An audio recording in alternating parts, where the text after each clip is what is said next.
प्यारे बच्चों नमस्कार। मेरा नाम है विनीत कुमार। मैं आप सभी का स्वागत करता हूं आपके अपने YouTube channel RWS civil services पर। काफ़ी बच्चे हमारे साथ जुड़ चुके हैं। गुड इवनिंग, राधे राधे, जय हिंद। आप सभी का स्वागत है। शिवम, धर्मेंद्र कुमार, रूबी पांडे, उम्मीद है आप पूरी तरह से स्वस्थ होंगे, ऊर्जावान होंगे और क्लास को समझने के लिए पूरी तरह से तैयार होंगे। ठीक है बच्चों, शुरू करते हैं आज की क्लास। जैसा कि आप जानते हैं कि हम राजनीतिक व्यवस्था पढ़ रहे हैं और लक्ष्मीकांत बुक पर आधारित राजनीतिक व्यवस्था को हम लोग पढ़ रहे हैं। हमारी 4 क्लासेस हो चुकी हैं, आज हमारी 5th क्लास है।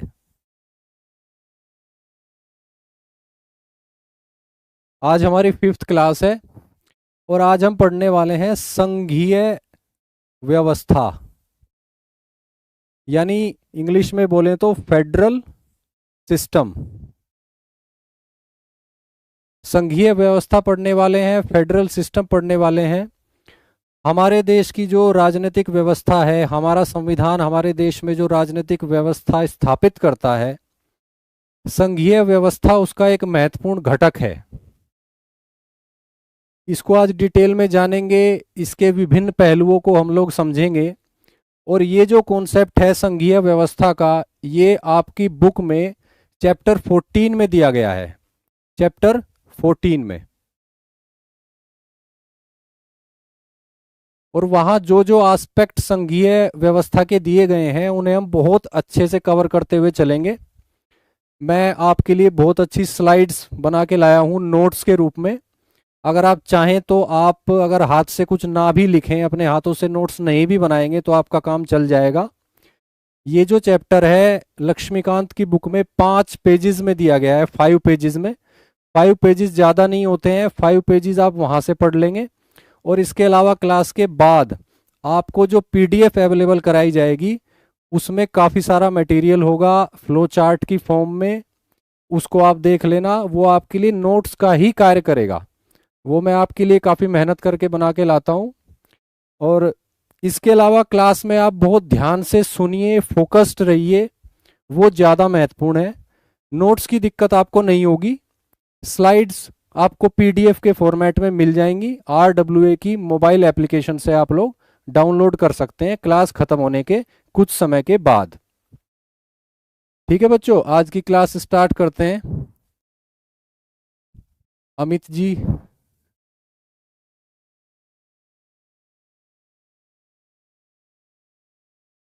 संघीय व्यवस्था। वैसे तो हम आज की पूरी क्लास में ही संघीय व्यवस्था ही समझने वाले हैं। विभिन्न देशों में क्या प्रावधान है, अमेरिका की संघीय व्यवस्था कैसी है, एकात्मक व्यवस्था कैसी होती है, उनका कंपैरिजन करते हुए चलेंगे, प्रॉपर समझते हुए चलेंगे। लेकिन सबसे पहले हम संघीय व्यवस्था की बिल्कुल आधारभूत परिभाषा को समझ लेते हैं। उससे हमारी एक बेसिक अंडरस्टैंडिंग बन जाएगी संघीय व्यवस्था को लेकर, और उसके बाद हम डिटेल में समझते हुए चलेंगे हर चीज को। संघीय व्यवस्था क्या होती है? संघीय व्यवस्था के 4 महत्वपूर्ण घटक होते हैं। वैसे तो काफ़ी सारी फीचर्स, काफ़ी सारी कैरेक्टरिस्टिक्स होती हैं फेडरल सिस्टम की, संघीय व्यवस्था की। लेकिन हम बेसिक से स्टार्ट करेंगे तो हमने 4 फीचर्स चुनी है, 1, 2, 3 एंड 4। पहली विशेषता क्या होती है संघीय सरकार की? यहाँ पे सरकार के 2 स्तर होते हैं, यानी जो गवर्नमेंट होती है वो 2 लेवल्स पे होती है। एक लेवल होता है राष्ट्रीय सरकार का, यानी नेशनल गवर्नमेंट का, राष्ट्रीय सरकार का लेवल, नेशनल गवर्नमेंट का लेवल। इसी को बोलते हैं संघीय सरकार, यानी फेडरल गवर्नमेंट। इसी को केंद्रीय सरकार भी बोल सकते हैं, यानी कि सेंट्रल गवर्नमेंट। और इसी को यूनियन गवर्नमेंट भी बोल सकते हैं। देखिए, एक वर्ड होता है यूनियन और एक वर्ड होता है फेडरेशन। दोनों को जब हिंदी में ट्रांसलेट किया जाता है तो दोनों को लिखा जाता है संघ। लेकिन अगर पॉलिटिकल साइंस या कहें कि पॉलिटी की सेंस में, कॉन्स्टिट्यूशन की सेंस में देखें तो इंग्लिश के यूनियन वर्ड और इंग्लिश के फेडरेशन वर्ड में काफी अंतर है। यूनियन में सेंट्रलाइजेशन होता है, फेडरेशन में डिसेंट्रलाइजेशन की प्रवृत्ति होती है। इसको हम आज अच्छे से समझेंगे। आपने देखा कि एक लेवल की जो सरकार है उनको इन 4 नामों से पुकारा जाता है, और एक दूसरा लेवल होता है जिसको स्टेट लेवल बोलते हैं भारत में, यानी राज्य सरकार। इसी को रीजनल गवर्नमेंट भी बोलते हैं कुछ देशों में, यानी कि क्षेत्रीय सरकार। और इसी को प्रोविंशियल गवर्नमेंट भी बोलते हैं कुछ देशों में, यानी कि प्रांतीय सरकार। यानी कि ये एक दूसरा लेवल हो गया। आप देख पा रहे हैं कि सरकार का एक स्तर ये है और सरकार का एक दूसरा स्तर ये है, और इस तरह से सरकार के 2 स्तर हैं। संघीय व्यवस्था में सरकार के 2 स्तर होते हैं, जैसे भारत में है। केंद्र सरकार बोल देते हैं, राज्य सरकार बोल देते हैं, संघीय सरकार बोल देते हैं, राज्य सरकार बोल देते हैं, यूनियन गवर्नमेंट भी बोल देते हैं सेंट्रल गवर्नमेंट को। अब संघीय व्यवस्था का जो दूसरी फीचर है वो देख लेते हैं, वो है शक्तियों का विभाजन, यानी डिवीजन ऑफ पावर्स। किस तरह की शक्तियां? विधायी शक्तियां, कार्यपालिका शक्तियां और न्यायिक शक्तियां।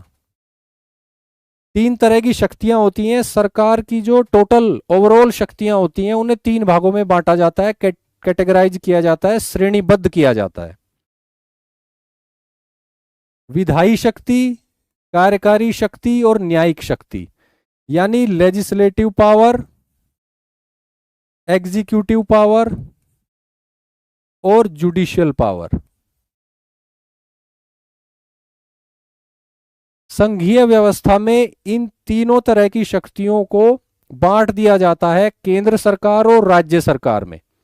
यानी सरकार के ये जो 2 स्तर हम यहां पे देख रहे हैं, इन 3 शक्तियों को इन दोनों स्तरों में बांट दिया जाता है, दोनों स्तरों के बीच में बांट दिया जाता है।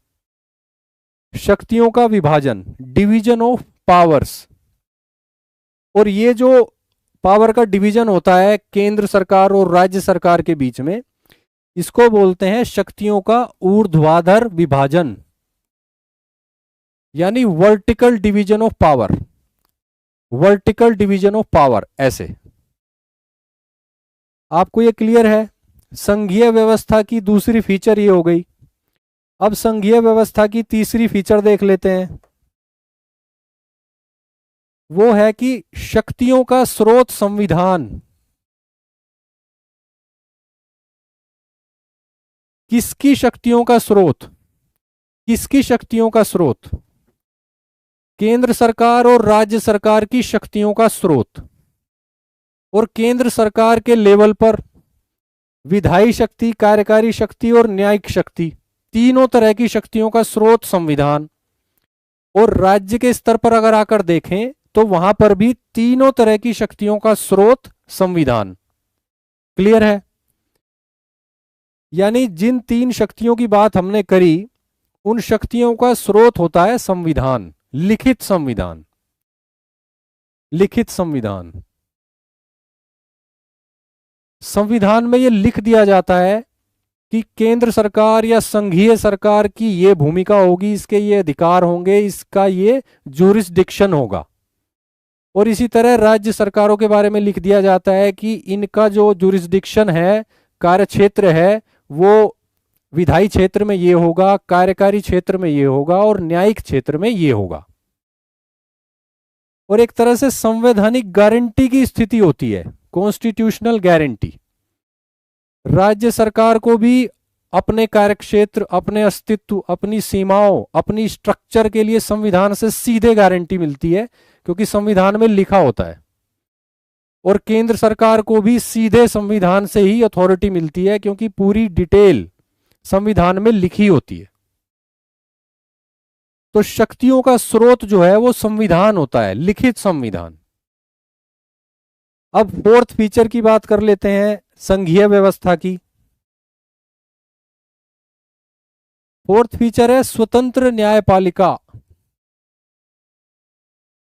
यानी independent judiciary. Independent judiciary, independent judiciary का क्या उद्देश्य होता है? उसका उद्देश्य संघीय व्यवस्था में यह होता है कि वो केंद्र और राज्यों के बीच जो शक्तियों का बंटवारा है उसको सुनिश्चित रखे।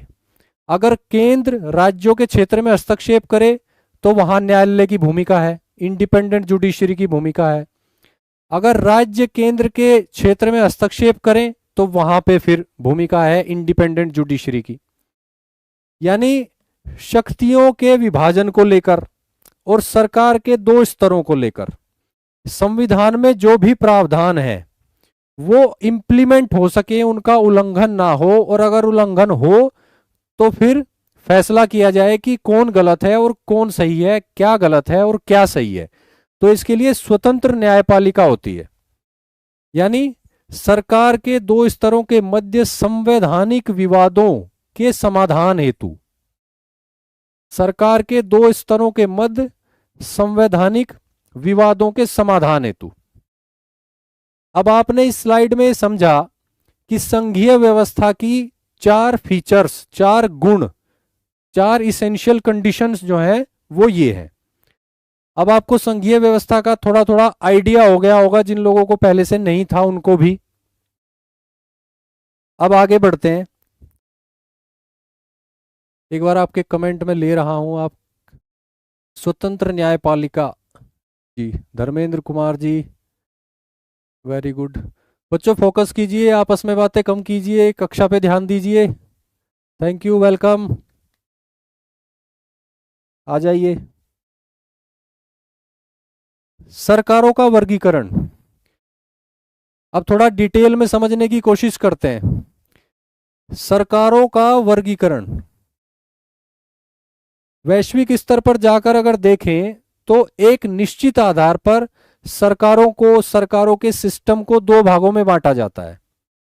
और वो आधार क्या है? वो आधार है राष्ट्रीय सरकार और क्षेत्रीय सरकार के बीच संबंधों की प्रकृति।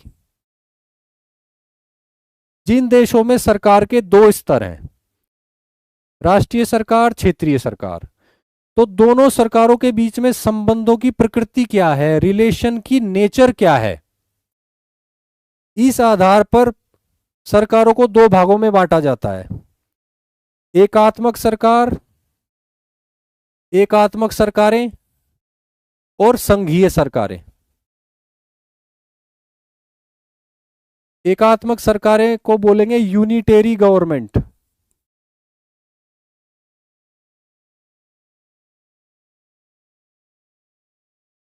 Unitary governments. और संघीय सरकारों को बोलेंगे फेडरल गवर्नमेंट्स। ठीक है बच्चों, अब इन दोनों का अंतर समझ लेते हैं। जब तक हम एकात्मक सरकार को नहीं समझेंगे तब तक हम संघीय सरकार को बेहतर तरीके से नहीं समझ सकते, क्योंकि तुलनात्मक अध्ययन से बेहतर तरीका कोई नहीं हो सकता समझने के लिए। एकात्मक सरकारें यानी कि यूनिटेरी गवर्नमेंट्स वे होती हैं जहां सभी शक्तियां राष्ट्रीय सरकार में निहित होती हैं। सभी शक्तियां जो हैं वो राष्ट्रीय सरकार में होती हैं, यानी शक्तियों का विभाजन यहां नहीं होता, शक्तियों का डिवीजन यहां पे नहीं होता। ऐसे देशों में या तो क्षेत्रीय सरकार होती ही नहीं है, और अगर होती भी है तो क्षेत्रीय सरकार की शक्ति और सत्ता का स्रोत जो है वो राष्ट्रीय सरकार होती है। यानी राष्ट्रीय सरकार क्षेत्रीय सरकार का गठन करती है, उसे अस्तित्व में लाती है, उसके बाद उसको अपने विवेक से कुछ शक्तियां जो है अपनी शक्तियां डेलीगेट करती है, प्रत्यायोजित करती है, ताकि प्रशासन को सुचारू रूप से चलाया जा सके। यानी क्षेत्रीय सरकार का अपना कोई स्वतंत्र संवैधानिक स्टेटस नहीं होता, वो केंद्र सरकार पर निर्भर होती है अपनी सत्ता के लिए, शक्ति के लिए, अपने अधिकारों के लिए, अपने कार्यक्षेत्र के लिए, हर चीज के लिए। अपने वित्त के लिए भी। तो ऐसे जो देश हैं, जिन देशों में ये व्यवस्था है, उनको बोलते हैं एकात्मक सरकारें। और एकात्मक सरकारों के जो एग्जाम्पल हैं किन किन देशों में हैं, वो है ब्रिटेन, फ्रांस, चीन, जापान और इटली, और इनके जैसे और भी काफी देश।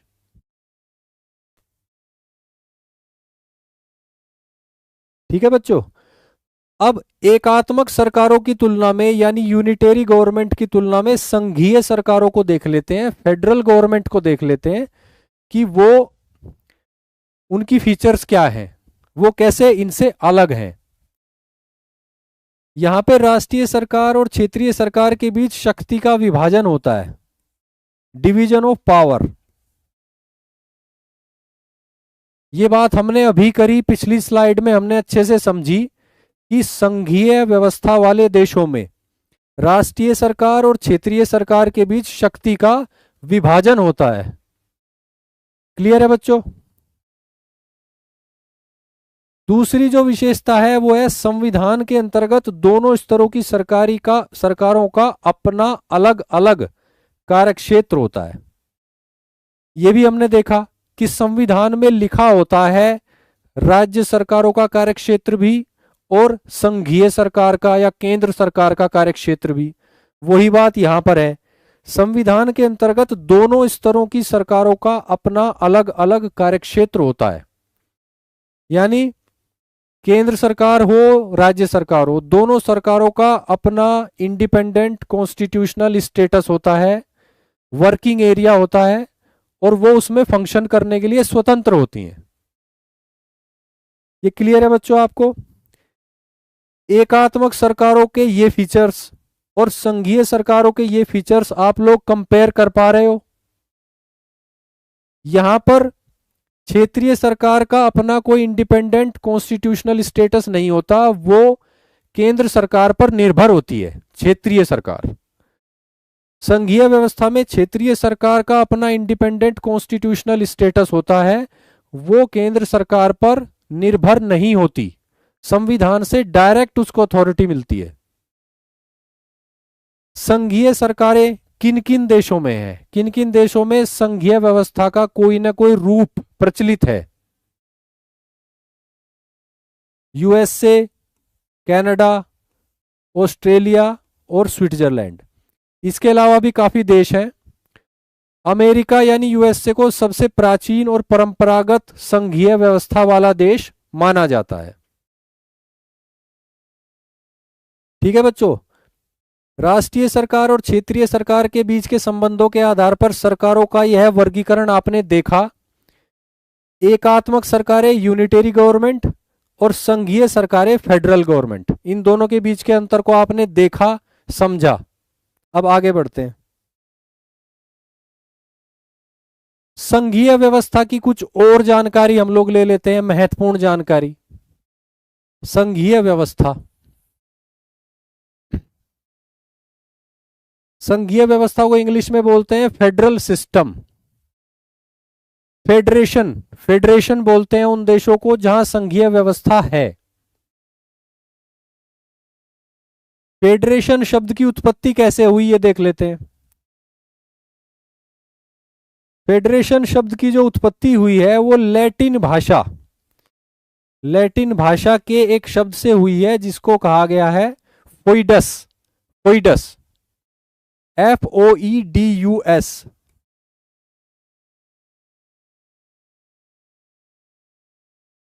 फोइडस। और फोइडस शब्द जो लैटिन भाषा का शब्द है उसका अर्थ होता है संधि या समझौता। फोइडस का अर्थ होता है संधि या समझौता। इंग्लिश में बोले तो ट्रीटी या एग्रीमेंट।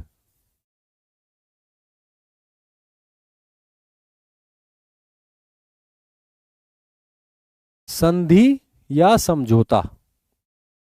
ये क्लियर है बच्चों आपको। फेडरेशन की परिभाषा क्या होती है, यानी ऐसा पॉलिटिकल सिस्टम जिसमें फेडरल सिस्टम लागू है, तो इसकी परिभाषा क्या होगी? फेडरेशन की परिभाषा क्या होती है?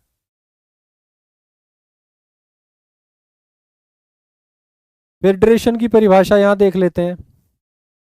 एक नया राज्य या राजनीतिक व्यवस्था जो विभिन्न इकाइयों के बीच संधि समझौते से बने। और ये जो परिभाषा है ये परंपरागत परिभाषा है संघीय व्यवस्था की, और ये अमेरिका के संघ पर आधारित है। यानी जिस रूप में अमेरिका में संघीय व्यवस्था स्थापित हुई थी उसके आधार पर यह डेफिनेशन, ये परिभाषा बनाई गई है। अमेरिका संघ बना, फेडरल सिस्टम बना, फेडरेशन बना, उससे पहले अमेरिका में 13 छोटे छोटे राज्य हुआ करते थे जो अटलांटिक महासागर के किनारे और अमेरिका के पूर्वी तट पर, वर्तमान अमेरिका के पूर्वी तट पर स्थित थे। इन तीनों छोटे छोटे राज्यों ने आपस में मिलकर यह डिसाइड किया था कि हम एक पॉलिटिकल यूनिट का गठन करते हैं और कुछ मामलों में एक साझी सरकार का गठन करते हैं। और इन दोनों ने आपस में संधि समझौता करके अमेरिकन फेडरेशन का गठन किया था। उस समय 13 यूनिट्स थी, उसके बाद उसमें यूनिट्स ऐड होती चली गई, आज उसमें 50 यूनिट्स हैं, 50 यूनिट्स हैं। सर, क्या भारत संघीय व्यवस्था का अनुसरण करता है?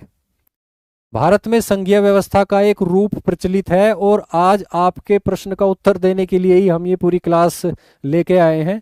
आप पूरी क्लास ध्यान से देखिए, आपके प्रश्न का उत्तर बहुत अच्छे से आपको मिल जाएगा। इस सवाल का उत्तर हाँ या ना में नहीं है, इसका उत्तर जो है वो मेंस के लेवल पे लिखा जा सकता है, इंटरव्यू के लेवल पे भी पूछा जा सकता है।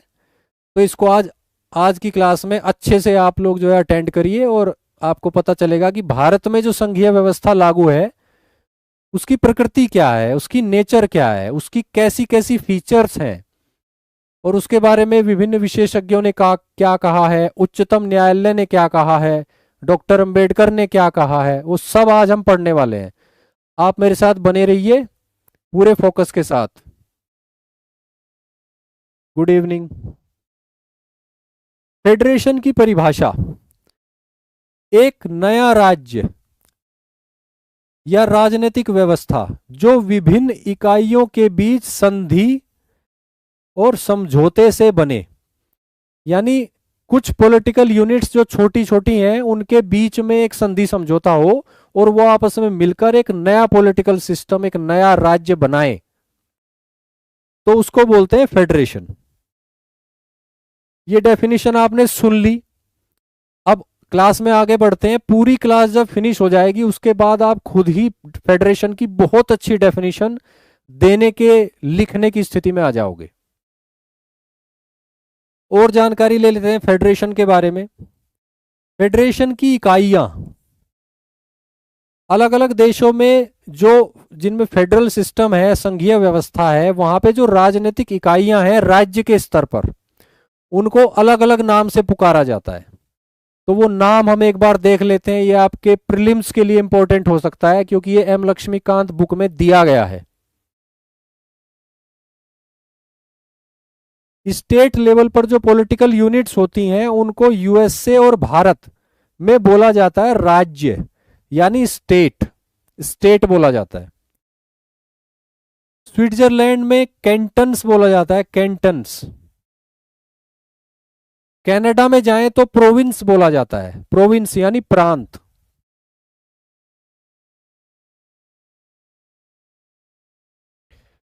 और रूस में जाएं तो वहां पर रिपब्लिक बोला जाता है, यानी गणराज्य, गणराज्य, रिपब्लिक। तो आप ये देख पा रहे हैं कि गणतांत्रिक व्यवस्था को लेकर भी काफी सारे वेरिएशंस हैं। जितने देश जिनमें गणतांत्रिक व्यवस्था है, सबकी गणतांत्रिक व्यवस्था अलग अलग है। बेसिक फीचर्स कॉमन है, हालांकि फीचर्स में भी वेरिएशन है और नाम में तो काफी वेरिएशन है। आप देख ही रहे हो कि जो स्टेट लेवल पे पॉलिटिकल यूनिट्स हैं उन्हें अलग अलग देशों में किस नाम से पुकारा जाता है। तो संघीय व्यवस्था के बारे में कुछ फैक्चुअल जानकारी भी आपको यहां से मिली। अब आगे बढ़ते हैं। संघ की स्थापना के दो तरीके हैं। वैश्विक स्तर पर जहां भी फेडरल सिस्टम आया है या फेडरल सिस्टम लाया गया है तो वो दो तरीके से आया है। वे दोनों तरीके हम पढ़ लेते हैं, समझ लेते हैं। इससे हमें मदद मिलेगी भारत की व्यवस्था को समझने में। भारत संघ है, किस हद तक संघ है, या एकात्मक है तो किस हद तक एकात्मक है, या एकात्मकता का और संघात्मकता का कॉम्बिनेशन है तो किस हद तक है।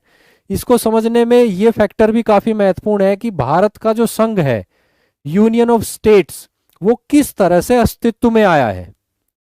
क्या उसके अस्तित्व में आने का प्रोसीजर अमेरिका के संविधान जैसा है या कि वो कनाडा के ज्यादा करीब है, ये हम देख लेते हैं। संघ की स्थापना के दो तरीके। एक तरीका है एकीकरण यानी इंटीग्रेशन।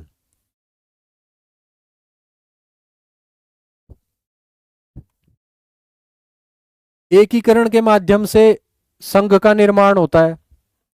इसका एग्जाम्पल है यूनाइटेड स्टेट्स ऑफ अमेरिका। इस केस में क्या होता है कि कुछ पॉलिटिकल यूनिट्स होती हैं जो आर्थिक रूप से पिछड़ी हुई होती हैं और सैनिक रूप से कमजोर होती हैं। वो आपस में मिलकर ये डिसाइड करती हैं कि हम एक संघ का निर्माण करते हैं, आपस में एक संधि या समझौता करते हैं और एक संघ का निर्माण करते हैं, और इसके माध्यम से एक सैनिक रूप से मजबूत और आर्थिक रूप से अधिक सक्षम पॉलिटिकल यूनिट, राजनीतिक इकाई बन जाते हैं। और इसी प्रोसीजर से, इसी उद्देश्य से, इसी भावना के साथ अमेरिका की संघीय व्यवस्था या कहें कि यूएसए फेडरेशन अस्तित्व में आया था 1787 में। इसमें क्या होता है कि कमजोर और पिछड़े स्वतंत्र राज्य वो आपस में मिलकर एक बड़ा और मजबूत संघ बना लेते हैं। कमजोर और पिछड़े स्वतंत्र राज्य, छोटे छोटे तुलनात्मक रूप से, वो आपस में मिलकर तुलनात्मक रूप से बड़ा और मजबूत संघ बना लेते हैं और सरकार के दो लेवल स्थापित हो जाते हैं। इसी तरह अमेरिका का संघ यानी फेडरेशन अस्तित्व में आया था। उस समय 13 पॉलिटिकल यूनिट्स होती थी, वे आपस में मिली, उन्होंने एग्रीमेंट किया और यूएसए फेडरेशन का गठन हो गया। संघ की स्थापना का एक दूसरा तरीका भी है, उसको बोलते हैं विघटन यानी डिसइंटीग्रेशन। आप ये देख पा रहे हो कि एक तरीका है एकीकरण, दूसरा है विघटन यानी एग्जैक्ट उल्टा। एक तरीका है इंटीग्रेशन, दूसरा तरीका है डिसइंटीग्रेशन यानी कि एग्जैक्टली उल्टा, उल्टा प्रोसेस, रिवर्स प्रोसेस। जिस प्रोसेस से यहां पे संघ अस्तित्व में आ रहा है उसका एग्जैक्टली रिवर्स प्रोसेस है ये। इसमें क्या होता है, इसका उदाहरण है कनाडा। कनाडा, यहां पे क्या होता है कि एक बड़ा एकात्मक राज्य यानी ये एक बिग यूनिटरी स्टेट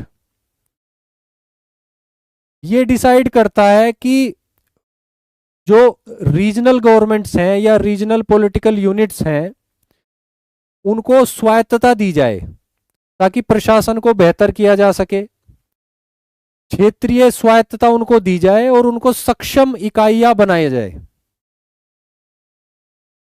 यहां पे एक बड़ा एकात्मक राज्य होता है और वो प्रांतों को स्वायत्तता देकर संघीय व्यवस्था में रूपांतरित हो जाता है, ट्रांसफॉर्म हो जाता है। एक बड़ा एकात्मक राज्य यूनिटरी स्टेट है, वो फेडरल स्टेट में कन्वर्ट हो रहा है, ट्रांसफॉर्म हो रहा है। किस तरीके से? प्रांतों को स्वायत्तता देकर संघीय व्यवस्था में रूपांतरित हो रहा है, ऑटोनॉमी दे दी प्रांतों को और संघीय व्यवस्था में बदल गए। अब आप देख रहे हैं कि ये जो प्रोसेस है और ये प्रोसेस है, ये दोनों एक दूसरे के रिवर्स डायरेक्शन में ऑपरेट हो रहे हैं। यहां पर राज्य आपस में मिलकर संघ बना रहे हैं, और यहां पे जो केंद्रीय सरकार है एकात्मक राज्य की, वो क्षेत्रीय स्तर पर स्वायत्तता दे रही है, और क्षेत्रीय स्तर पर जो पॉलिटिकल यूनिट्स हैं उनको इंडिपेंडेंट पॉलिटिकल यूनिट्स बना रही है कॉन्स्टिट्यूशनल स्कीम के अंतर्गत। और इस तरह से ये एकात्मक राज्य संघीय राज्य में रूपांतरित हो रहा है। क्लियर है बच्चों? आगे बढ़ते हैं। भारत में संघीय व्यवस्था, भारत में संघीय व्यवस्था अपनाई गई, उससे संबंधित कुछ फैक्ट्स, कुछ इंफॉर्मेशन जो आपके एग्जाम के लिए बहुत ही लाभदायक है, उसको देख लेते हैं। उससे पहले मैं आपके कुछ कमेंट्स ले लेता हूं। अमेरिका पहला विश्व का पहला संघीय शक्ति वाला देश है। अमेरिका भारत का पहला अमेरिका विश्व का पहला संघीय व्यवस्था वाला देश माना जाता है, इसमें कोई डाउट नहीं है। शुभी गुप्ता जी कह रही हैं this is my first attempt, very good, congratulation आपको, बेस्ट ऑफ लक, मेहनत कीजिए, अच्छे से दीजिए एग्जाम। चलिए देख लेते हैं कि भारत में संघीय व्यवस्था। सबसे पहले देखते हैं कि जब भारत में संघीय व्यवस्था अपनाई गई तो उस समय क्या चुनौतियां थी जिनका सामना किया जाना था, क्या वास्तविकताएं थी, जमीनी वास्तविकताएं जिनको ध्यान में रख के इंडिया का पॉलिटिकल सिस्टम डेवलप किया जाना था, और क्या उद्देश्य थे संविधान सभा के सदस्यों के या कहें कि राष्ट्र निर्माताओं के। पहली जो चुनौती थी वो थी विशाल आकार। भारत का जो भौगोलिक क्षेत्र है वो काफी विस्तृत है, तो ऐसे देशों में आमतौर पर संघीय व्यवस्था ही बेहतर होती है, एकात्मक व्यवस्था जो है वो बेहतर नहीं होती डेमोक्रेटिक एंगल से या कि एडमिनिस्ट्रेटिव एंगल से भी देखें तो जब संविधान सभा ने डिसाइड किया कि भारत में संघीय व्यवस्था अपनाई जाएगी तो उस समय विशाल आकार उनके माइंड में था कि भारत का भौगोलिक क्षेत्र काफी बड़ा है, भारत में सामाजिक सांस्कृतिक विविधता काफी ज्यादा है, भारत को कार्यकुशल सरकार की जरूरत है, भारत को एफिशिएंट एडमिनिस्ट्रेशन भी चाहिए, भारत को अपनी सोशल कल्चरल डाइवर्सिटी को मैनेज भी करना है, विशाल आकार उसको भी मैनेज करना है। इसके अलावा उद्देश्य क्या था उन लोगों का? उन लोगों का उद्देश्य यह भी था कि राष्ट्रीय एकता व क्षेत्रीय स्वायत्तता के बीच तालमेल बैठाया जाए। राष्ट्रीय एकता यानी कि नेशनल यूनिटी और क्षेत्रीय स्वायत्तता यानी रीजनल ऑटोनमी के बीच तालमेल बैठाया जाए, संतुलन बैठाया जाए, सामंजस्य बैठाया जाए। राष्ट्रीय एकता और क्षेत्रीय स्वायत्तता के बीच तालमेल बैठाया जाए, और इस उद्देश्य से उन लोगों ने डिसाइड किया, संविधान सभा के सदस्यों ने, कि भारत में संघीय व्यवस्था को अपनाया जाए, लागू किया जाए। हालांकि यह भी एक बात है कि 1947 से पहले ही ब्रिटिश राज के दौरान जो विभिन्न अधिनियम लाए गए थे, जैसे 1935 का एक्ट हो, 1919 का एक्ट हो, उनमें भी भारत में संघीय व्यवस्था की एक तरह से नींव पड़ती हुई आ रही थी। यानी 1947 में जो स्थिति थी वो ये थी कि भारत को थोड़ा सा पॉलिटिकल एक्सपीरियंस, थोड़ा सा कॉन्स्टिट्यूशनल एक्सपीरियंस इस चीज का हो चुका था कि संघीय व्यवस्था कैसी होती है, कैसे ऑपरेट करती है। तो ये एक और लॉजिक था, एक और रीजन था इस बात का कि 1947 में संविधान निर्माताओं ने डिसाइड किया, संविधान सभा ने, कि संघीय व्यवस्था को अपनाया जाए, इंप्लीमेंट किया जाए। एक और महत्वपूर्ण फैक्ट है जो एक अपने आप में एक कॉन्सेप्ट भी है भारत की संघीय व्यवस्था के बारे में, कि भारत के संविधान में यूनियन शब्द का प्रयोग किया गया है। फेडरेशन शब्द का प्रयोग नहीं किया गया। हिंदी में फेडरेशन को भी संघ बोल देते हैं और यूनियन को भी संघ बोल देते हैं, लेकिन इंग्लिश में यूनियन और फेडरेशन दोनों शब्दों में कॉन्स्टिट्यूशनल डिफरेंस है, पॉलिटिकल डिफरेंस है। फेडरेशन से विकेंद्रीकरण की फीलिंग आती है और यूनियन से एकात्मकता की फीलिंग आती है, सेंट्रलाइजेशन की, पावरफुल सेंटर की फीलिंग आती है। यूनियन से यूनिटी की फीलिंग आती है। तो भारत के संविधान का जो आर्टिकल 1 है उसमें यूनियन ऑफ स्टेट्स शब्द का प्रयोग किया गया है, फेडरेशन शब्द का प्रयोग नहीं किया गया है, यूनियन शब्द का प्रयोग किया गया है। इसलिए भी कुछ विद्वान बोलते हैं कि भारत जो है उस सेंस में फेडरेशन नहीं है जिस सेंस में यूनाइटेड स्टेट्स ऑफ अमेरिका है। चलिए देखते हैं आगे, इसका विश्लेषण करेंगे, एनालिसिस करेंगे। डॉक्टर अंबेडकर ने हालांकि ये स्पष्ट किया था कि यूनियन शब्द क्यों अपनाया गया और फेडरेशन शब्द क्यों नहीं अपनाया गया। डॉक्टर अंबेडकर ने इसके 2 कारण बताए थे, 1, 2। इन दोनों कारणों को देख लेते हैं।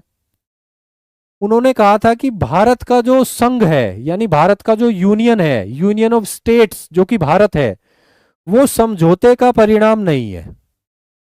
यानी जिस तरह अमेरिका में था उस तरह यहां पे नहीं है। क्षेत्रीय स्तर की या इंडिपेंडेंट राज्य पहले से मौजूद हो और उन्होंने आपस में एग्रीमेंट किया हो, समझौता किया हो और उसके बाद अपने से ऊपर केंद्रीय स्तर पर, संघीय स्तर पर एक सरकार का गठन किया हो, एक राज्य का गठन किया हो, ऐसा भारत के केस में कुछ नहीं है। डॉक्टर अंबेडकर ने कहा कि भारत का जो सिस्टम है, पॉलिटिकल सिस्टम, वो किसी समझौते का परिणाम नहीं है।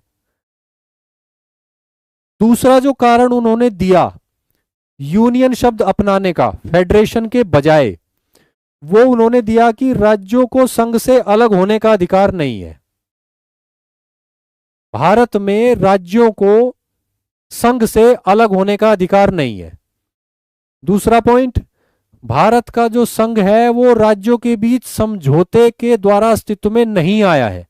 इन 2 कारणों की वजह से डॉक्टर अंबेडकर ने कहा कि हमने यूनियन शब्द को अपनाना बेहतर समझा फेडरेशन के बजाय। यह आपको ध्यान रखना है कि डॉक्टर अंबेडकर का क्या स्टैंड था इस मुद्दे पर। आगे बढ़ते हैं। Good evening Mahendra Saini ji. एक और महत्वपूर्ण जानकारी भारत की संघीय व्यवस्था के बारे में यह है कि भारत का जो संघीय मॉडल है वो कनाडा के संघीय मॉडल पर आधारित है। यानी भारत की जो संघीय व्यवस्था है वो यूनाइटेड स्टेट्स ऑफ अमेरिका की संघीय व्यवस्था से उतना नजदीक नहीं है, बल्कि कनाडा की जो फेडरल सिस्टम है उससे नजदीक है, उससे हम ज्यादा प्रेरित हैं, उससे हमने ज्यादा सीखा है।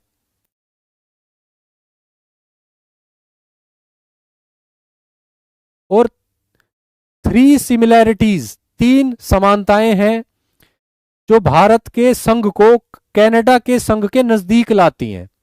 यानी कनाडा के संघ में भी वो 3 बातें हैं और भारत के संघ में भी वो 3 बातें हैं।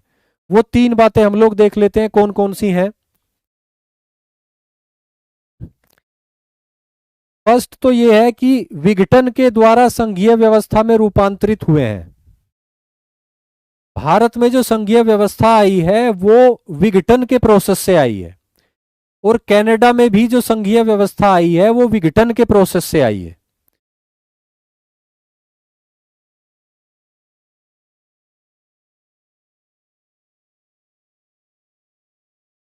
पिछली स्लाइड में हमने देखा था ना कि 2 प्रोसेस हैं, संघ की स्थापना के 2 तरीके हैं। एक है एकीकरण, इंटीग्रेशन, जिस तरीके से अमेरिका में संघीय व्यवस्था आई। एक तरीका है विघटन, डिसइंटीग्रेशन, जिस तरीके से कनाडा में संघीय व्यवस्था आई। तो भारत और कनाडा के बीच में यह सिमिलैरिटी है कि भारत में भी संघीय व्यवस्था का विकास विघटन के प्रोसेस से हुआ है, डिसइंटीग्रेशन के प्रोसेस से हुआ है। यानी कि एकात्मक राज्य ने क्षेत्रीय स्तर पर प्रांतों को राजनीतिक स्वायत्तता दी है। यानी टॉप से बॉटम का प्रोसेस है। टॉप से डिसाइड किया गया कि रीजनल लेवल पे ऑटोनॉमी देनी है, ऑटोनॉमी देनी है, स्वायत्तता देनी है। तो यहां से टॉप टू बॉटम प्रोसेस है। विघटन, डिसइंटीग्रेशन, इस प्रोसेस से संघीय व्यवस्था का विकास हुआ है कनाडा में, और इसी प्रोसेस से संघीय व्यवस्था का विकास हुआ है भारत में। ये भारत के संघ और कनाडा के संघ में सिमिलैरिटी है। आगे बढ़ते हैं। भारत के संघ और कनाडा के संघ में जो दूसरी सिमिलैरिटी है उसको देख लेते हैं। वो है यूनियन शब्द का प्रयोग। यूनियन शब्द का प्रयोग हमने अभी यहां पे देखा कि भारत के संविधान में फेडरेशन शब्द का प्रयोग नहीं है, यूनियन शब्द का प्रयोग है। कनाडा में भी फेडरेशन शब्द का प्रयोग नहीं है, यूनियन शब्द का ही प्रयोग किया गया है। तो ये सिमिलैरिटी हुई भारत और कनाडा के बीच। एक और सिमिलैरिटी, इसके अलावा एक थर्ड पॉइंट भी है, वो है संघ सरकार में शक्तियों के केंद्रीकरण की प्रवृत्ति। यानी संघीय जो सरकार है, यूनियन गवर्नमेंट है या सेंट्रल गवर्नमेंट है, भारत में भी और कनाडा में भी, वहां पे पावर का सेंट्रलाइजेशन की टेंडेंसी है। यानी राज्यों की या प्रांतों की तुलना में संघीय सरकार या कहें केंद्रीय सरकार या कहें कि यूनियन गवर्नमेंट के पास शक्तियां ज्यादा हैं, कनाडा में भी और भारत में भी। तो भारत के संघीय मॉडल और कनाडा के संघीय मॉडल में तीन समानताएं हैं। विघटन के प्रोसेस से अस्तित्व में आए हैं दोनों के संघ। यूनियन शब्द का प्रयोग किया गया है दोनों के कॉन्स्टिट्यूशन में। और संघ सरकार में शक्तियों के केंद्रीकरण की प्रवृत्ति देखी जा सकती है। जैसे भारत में राज्यों की तुलना में संघ यानी केंद्र ज्यादा पावरफुल है, वैसे ही कनाडा में भी प्रांतों की तुलना में केंद्र जो है, यूनियन गवर्नमेंट वहां पे वो ज्यादा पावरफुल है। तो ये महत्वपूर्ण जानकारी हमने ली भारत की संघीय व्यवस्था के बारे में। आप लोग समझ के चल रहे हैं अच्छे से? किसी को कोई डाउट? सर डिसइंटीग्रेशन फिर से बता दीजिए, जया सिंह। ठीक है, डिसइंटीग्रेशन फिर से देख लेते हैं एक बार। देखिए डिसइंटीग्रेशन में क्या होता है कि एक यूनिटरी स्टेट अस्तित्व में है। जैसा कि 1867 से पहले कनाडा जो था वो एक एकात्मक राज्य था, वो संघ नहीं था, एकात्मक राज्य था। वहां क्षेत्रीय स्तर पर पॉलिटिकल यूनिट्स थी, लेकिन उनका अपना कोई इंडिपेंडेंट कॉन्स्टिट्यूशनल स्टेटस नहीं था। तो कनाडा की गवर्नमेंट ने ये डिसाइड किया, वहां की जनता ने डिसाइड किया अपनी गवर्नमेंट के माध्यम से कि क्षेत्रीय स्तर पर जो पॉलिटिकल यूनिट्स हैं उन्हें एक्चुअल में कॉन्स्टिट्यूशनल पावर दी जाए, पॉलिटिकल ऑटोनॉमी उनको दी जाए, ताकि वो जिस तरह संघ में राज्य फंक्शन करते हैं उस तरह वो फंक्शन कर सकें। और इस तरह से टॉप से पावर को नीचे यानी बॉटम की तरफ दिया गया और प्रांतों को स्वायत्तता देकर संघीय व्यवस्था में रूपांतरित कर दिया गया कनाडा के कॉन्स्टिट्यूशन को। क्लियर है? इसको जब आप अमेरिका से कंपेयर करके देखोगे तब आपको बेहतर समझ में आएगा। अमेरिका में छोटे छोटे राज्य हैं, वे आपस में मिलकर एक सेंट्रल यूनिट का गठन कर रहे हैं, और कनाडा में एक सेंट्रल लेवल पे एक यूनिट है, वो रीजनल लेवल पे संवैधानिक रूप से सक्षम पॉलिटिकल यूनिट्स जो है उनका गठन कर रही है। यानी एक प्रोसेस जो है वो बॉटम से टॉप की तरफ जा रहा है, दूसरा प्रोसेस जो है वो टॉप से बॉटम की तरफ आ रहा है। एक प्रोसेस में एकीकरण हो रहा है, इंटीग्रेशन हो रहा है, कई सारे राज्य आपस में मिल रहे हैं, और एक जगह विघटन हो रहा है, डिसइंटीग्रेशन हो रहा है, यानी एकात्मक राज्य क्षेत्रीय स्तर पर स्वायत्तता दे रहा है, इंडिपेंडेंट पॉलिटिकल यूनिट्स क्रिएट कर रहा है कॉन्स्टिट्यूशनल फ्रेमवर्क के अंतर्गत, कॉन्स्टिट्यूशनल फ्रेमवर्क के अंदर। अब आप समझ गए होंगे इन दोनों का डिफरेंस। आगे बढ़ते हैं। भारत में जो संवैधानिक व्यवस्था है उसको देख लेते हैं एक बार। संवैधानिक व्यवस्था का यहाँ पे अर्थ है संघीय सेंस में, यानी फेडरल सेंस में क्या कॉन्स्टिट्यूशनल प्रोविजंस हैं, क्या कॉन्स्टिट्यूशनल सिस्टम है हमारे यहाँ पे। भारत में संवैधानिक व्यवस्था कैसी है फेडरेशन के कंटेक्स्ट में, या कहें कि यूनियन के कंटेक्स्ट में। भारत के संविधान में दोनों तरह की विशेषताएं हैं, संघीय नेचर की कैरेक्टरिस्टिक्स भी हैं, फीचर्स भी हैं, और इसके साथ यूनिटेरी नेचर की फीचर्स भी हैं और कैरेक्टरिस्टिक्स भी हैं। तो बेहतर है कि हम दोनों तरह की फीचर्स का 1 बाय 1 एनालिसिस कर लें और उसके बाद इस कंक्लूजन पे पहुंचें कि भारत एक्चुअल में है क्या। क्या भारत एक फेडरेशन है या भारत एक यूनिटेरी स्टेट है? भारत क्या है?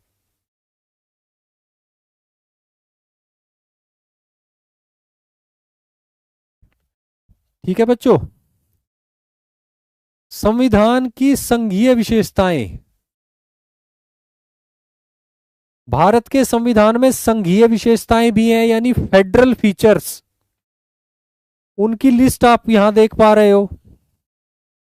यही लिस्ट आपको आपकी लक्ष्मीकांत बुक में मिल जाएगी।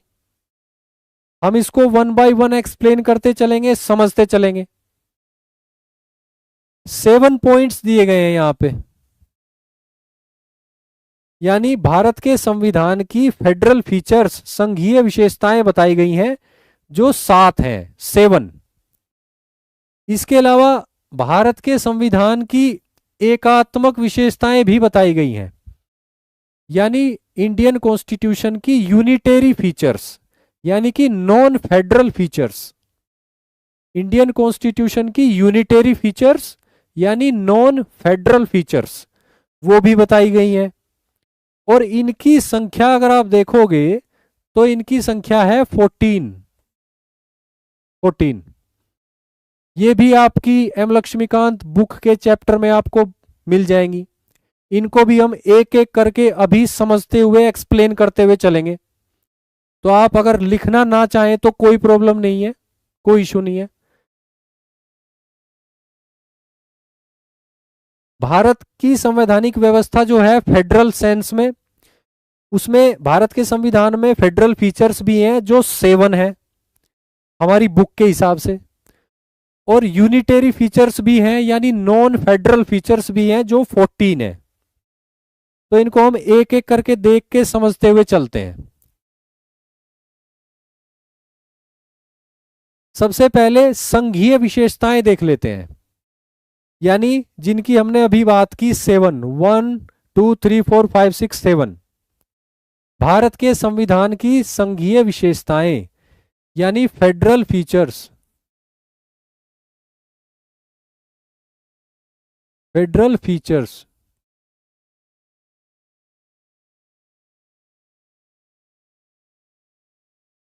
भारत के संविधान की संघीय विशेषताएं, फेडरल फीचर्स, इनको देख लेते हैं।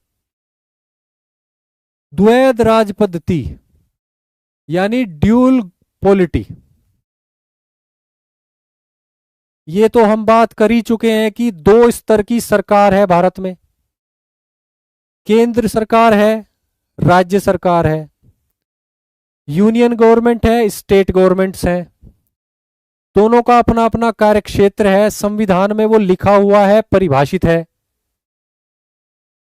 शक्तियों का बंटवारा है, विधायी शक्तियों का, कार्यपालिका शक्तियों का केंद्र और राज्य में बंटवारा है, ये क्लियर है।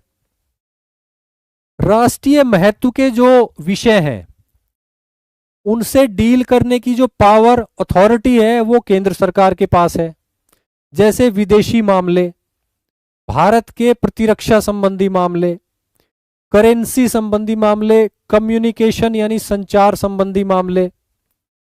तो इस तरह के मामले जो राष्ट्रीय महत्व के हैं वो भारत की यूनियन गवर्नमेंट के पास है। क्षेत्रीय महत्व के जो मुद्दे हैं वो राज्य सरकारों के अधिकार क्षेत्र के अंतर्गत आते हैं, जैसे पब्लिक ऑर्डर यानी लोक व्यवस्था, जैसे पुलिस, जैसे हेल्थ, जैसे स्थानीय स्वशासन, एग्रीकल्चर, कृषि। तो हमारे यहाँ द्वैध राज पद्धति है, यानी ड्यूल पॉलिटी है। केंद्र सरकार है, राज्य सरकारें हैं, दोनों का अपना इंडिपेंडेंट कॉन्स्टिट्यूशनल स्टेटस है और अपना अपना कार्यक्षेत्र है। क्लियर है ये पॉइंट बच्चों आपको? तो ये भारत के संविधान में एक फेडरल फीचर है। दूसरा पॉइंट है लिखित संविधान। हमने आज की क्लास की शुरू में ही बात करी थी कि जो संघीय व्यवस्थाएं होती हैं, जहां पे ड्यूल पॉलिटी होती है, यानी कि द्वैध राज पद्धति होती है, वहां पे लिखित संविधान एक जरूरी चीज है। क्योंकि संविधान में डिटेल में दोनों स्तरों की सरकारों के अधिकार, उनकी संरचना, उनके कार्यक्षेत्र, उनकी सीमाएं, उनके बीच शक्तियों का विभाजन बिल्कुल स्पष्ट तरीके से लिख दिया जाता है, बता दिया जाता है। इसलिए अमेरिका को देख लीजिए, अमेरिका को एक सबसे पुराना और परंपरागत संघ माना जाता है, फेडरल कंट्री। तो वहां पे भी लिखित संविधान है, भारत में भी लिखित संविधान है। तो ये भारत की संघीय विशेषताओं में शामिल है कि भारत में लिखित संविधान है। क्लियर है? शक्तियों का विभाजन, इसकी बात हम कर भी चुके हैं।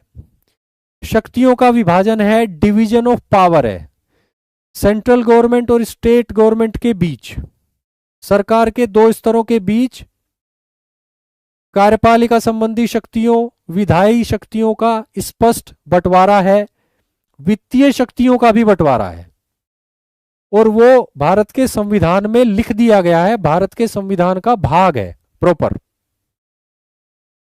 Division of power.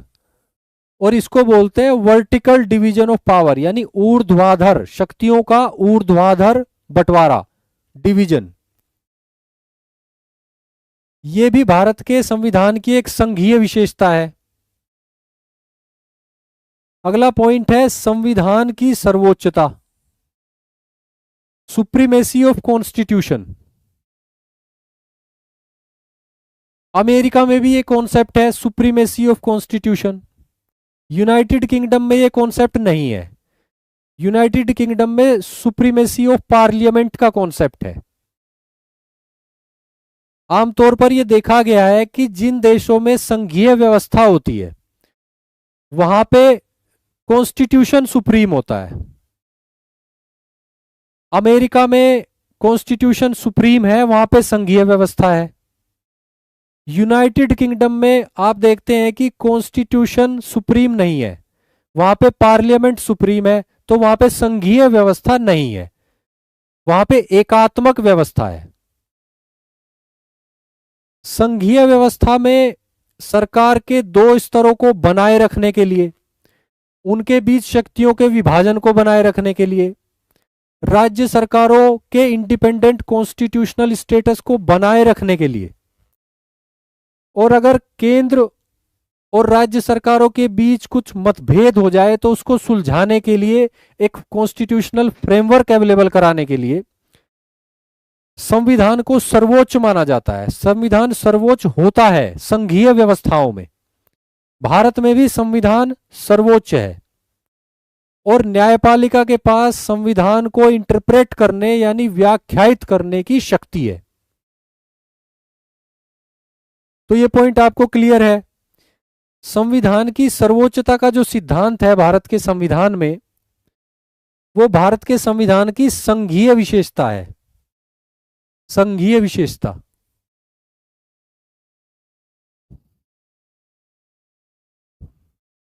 भारत का संविधान कठोर संविधान है।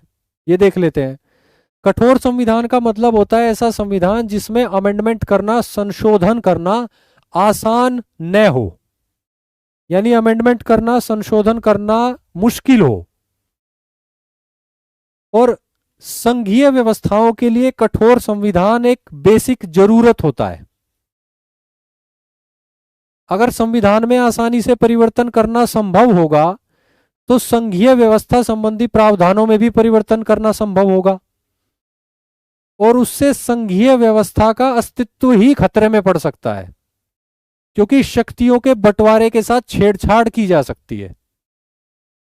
इसलिए जो संघीय व्यवस्थाएं होती हैं उनमें कठोर संविधान यानी रिजिड कॉन्स्टिट्यूशन एक इसेंशियल कंडीशन होती है,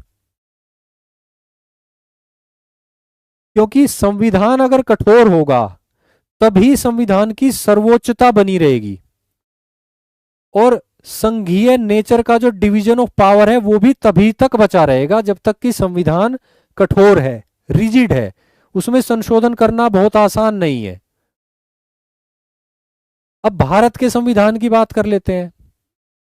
भारत के संविधान में संघीय नेचर के जो प्रावधान हैं उनमें अमेंडमेंट करना, उनमें संशोधन करने की जो प्रक्रिया है वो कठिन है, और इसीलिए इस हद तक भारत के संविधान को कठोर संविधान यानी रिजिड कॉन्स्टिट्यूशन कहा जा सकता है, क्योंकि भारत के संविधान में जो प्रावधान ऐसे हैं जो संघीय व्यवस्था से जुड़े हुए हैं, फेडरल सिस्टम से जुड़े हुए हैं, उनमें अमेंडमेंट नहीं कर सकती केंद्र सरकार पार्लियामेंट के माध्यम से एक तरफा।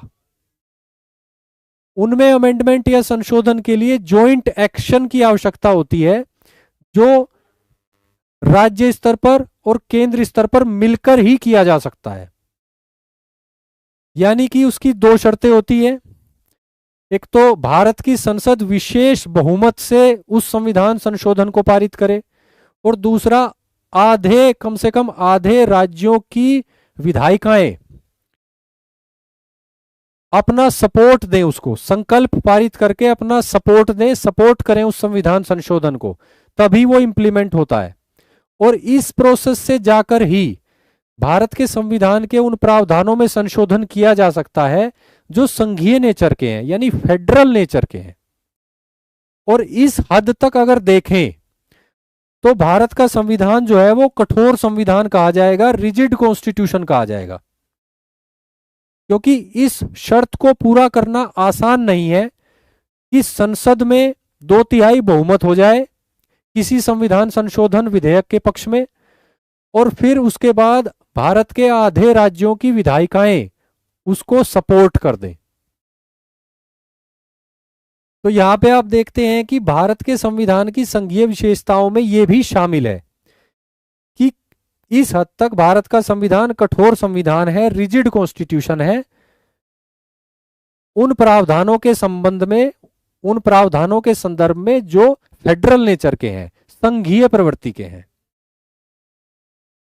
अगला पॉइंट है स्वतंत्र न्यायपालिका। स्वतंत्र न्यायपालिका भी एक बेसिक इसेंशियल कंडीशन होती है फेडरल सिस्टम की, संघीय विशेषता है ये। भारत में इंडिपेंडेंट जुडिशरी है, स्वतंत्र न्यायपालिका है, जिसके टॉप पे सुप्रीम कोर्ट है, और न्यायपालिका जो है वो कई तरह के फंक्शन निभाती है। एक तो वो न्यायिक पुनरावलोकन के माध्यम से संविधान की सर्वोच्चता सुनिश्चित करती है, यानी कोई भी कानून देश में ऐसा ना हो जो संविधान के विरुद्ध हो, कोई कार्यपालिका कार्रवाई ऐसी ना हो जो संविधान के विरुद्ध हो। तो संविधान की सर्वोच्चता को सुनिश्चित करने का कार्य भारत की इंडिपेंडेंट जुडिशरी करती है न्यायिक पुनरावलोकन की शक्ति के माध्यम से। और दूसरा कार्य यह करती है कि जो डिवीजन ऑफ पावर है उसको एंश्योर करती है। अगर राज्यों को या केंद्र सरकार को कोई आपत्ति है संघीय शक्तियों के विभाजन को लेकर, तो वो कोर्ट के पास जा सकते हैं और सुप्रीम कोर्ट इस मामले में डिसीजन लेती है। तो स्वतंत्र न्यायपालिका, इंडिपेंडेंट जुडिशरी जो है, ये भारत के संविधान की एक और संघीय विशेषता है। अगली विशेषता है द्विसदनीय विधायिका यानी बाई कैमेरलिज्म। भारत में जो संसद है उसके 2 सदन है, लोकसभा, राज्यसभा, उच्च सदन, निम्न सदन। लोकसभा भारत की जनता की प्रतिनिधि है और राज्यसभा जो है भारत के राज्यों के हितों का प्रतिनिधित्व करती है। राज्यसभा के जो सांसद होते हैं वो किसी न किसी राज्य से चुन के आते हैं और वे उस राज्य के हित का प्रतिनिधित्व करते हैं राज्यसभा में। और राज्यसभा सम्मिलित रूप से संसद का भाग रहकर संघीय व्यवस्था के एक प्रतिनिधि के रूप में, संघीय व्यवस्था के हित को आगे बढ़ाने वाली एक संस्था के रूप में, संसद के एक भाग के रूप में, एक सदन के रूप में महत्वपूर्ण भूमिका निभाती है। आपको यह स्पष्ट है कि राज्यसभा जो है वो राज्यों की के हितों का प्रतिनिधित्व करती है, यानी वो संघीय व्यवस्था से जुड़ी हुई है। अब यहां पर आपको क्लियर हुआ होगा कि भारत के संविधान में संघीय विशेषताएं भी हैं, फेडरल फीचर्स, और बहुत ही प्रभावशाली और महत्वपूर्ण या कहें कि बेसिक आधारभूत जो किसी भी फेडरल कॉन्स्टिट्यूशन में होती हैं वो यहां पे आपको दिखाई दे रही हैं। ड्यूल पॉलिटी यानी द्वैध राज पद्धति भारत में है। लिखित संविधान भारत में है जो इंश्योर करता है कि ये ड्यूल पॉलिटी यानी दो स्तरों की सरकार अस्तित्व में रहे और अच्छे से फंक्शन करे अपने अपने कार्यक्षेत्र में। शक्तियों का विभाजन है और ये संविधान के माध्यम से है। संविधान की सर्वोच्चता है, संविधान सर्वोच्च है। केंद्र सरकार की शक्ति सत्ता संरचना का स्रोत भी संविधान है। राज्य सरकार की शक्ति सत्ता और संरचना का स्रोत भी संविधान है।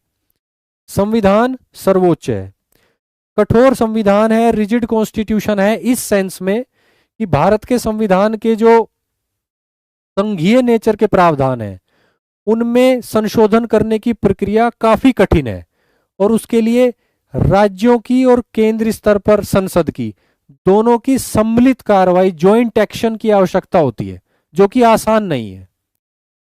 स्वतंत्र न्यायपालिका है जो संविधान की सर्वोच्चता को सुनिश्चित करती है, शक्तियों के विभाजन यानी डिवीजन ऑफ पावर को सुनिश्चित करती है। द्विसदनीय विधायिका है यानी कि राज्यसभा जो है वो लोकसभा के पैरेलल कार्य करते हुए, लोकसभा के साथ मिलकर कार्य करते हुए राज्यों का प्रतिनिधित्व करती है, यानी संघीय व्यवस्था का एक महत्वपूर्ण भाग है, एक इंस्टीट्यूशन है। तो बच्चों आपको भारत के संविधान की संघीय विशेषताएं उम्मीद है क्लियर हो गई होगी। मैं आपके कमेंट देख रहा हूं बच्चों, बताओ आपको समझ में आ रहा है अच्छे से, आपको संघीय व्यवस्था क्लियर हो रही है? उच्च और निम्न, उच्च सदन होता है राज्यसभा और लोकसभा को बोलते हैं निम्न सदन।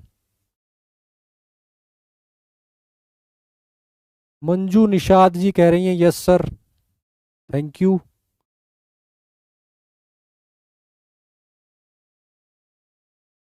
नूर हसन जी कह रहे हैं जी सर। धर्मेंद्र कुमार जी,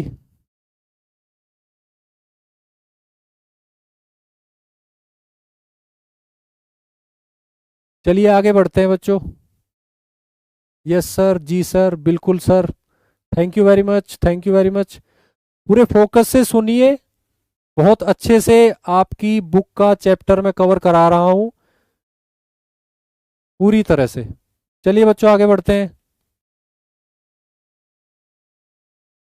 अब भारत के संविधान में कुछ एकात्मक विशेषताएं भी हैं, यानी यूनिटेरी फीचर्स। यूनिटेरी फीचर्स, एकात्मक विशेषताएं।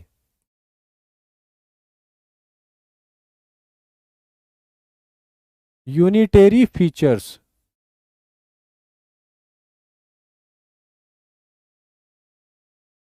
भारत के संविधान में अनेक यूनिटेरी फीचर्स भी हैं, यानी एकात्मक राज्यों की पॉलिटी की जो विशेषताएं पाई जाती हैं वे भारत की पॉलिटी में भी पाई जाती हैं, भारत के संविधान में भी वे फीचर्स हैं। तो इनको एक बार देख लेते हैं। अभी तक हमने संघीय विशेषताएं देखी भारत के संविधान की, यानी फेडरल फीचर्स, फेडरल कैरेक्टरिस्टिक्स। अब हम देखेंगे एकात्मक विशेषताएं भारत के संविधान की, यानी यूनिटेरी फीचर्स या non federal features. Non federal features. Shivam ji पूछ रहे हैं कि लोकसभा और राज्यसभा में शक्तिशाली कौन ज्यादा होता है। देखिए, दोनों का अपना अपना कार्यक्षेत्र है और ये कोई मैथमेटिक्स नहीं है कि हम किसी आंकड़े के हिसाब से कैलकुलेट करें कि लोकसभा की पावर इतनी है और राज्यसभा की पावर इतनी है। कॉन्स्टिट्यूशन ने दोनों की पावर को अलग अलग डिफाइन किया है बिल्कुल क्लियरली, और उन दोनों में कोई कंपैरिजन भी नहीं है। दोनों की अपनी अलग अलग भूमिका है, दोनों का अपना अलग अलग तरीका है, अलग अलग कॉम्पोजिशन है, तो ऐसे कंपैरिजन तो संभव नहीं है। आपसे ये पूछा जा सकता है कि कौन कौन सी शक्तियां हैं लोकसभा की, राज्यसभा की क्या क्या शक्तियां हैं, उनका कंपैरिजन पूछा जा सकता है, लेकिन एब्सोल्यूटली आपसे ये नहीं पूछा जाएगा कि कौन पावरफुल है। वैसे लोकसभा पावरफुल है ये अपनी फीलिंग के बेस पे बोला जा सकता है, लेकिन ये एक संवैधानिक रूप से करेक्ट आंसर नहीं होगा।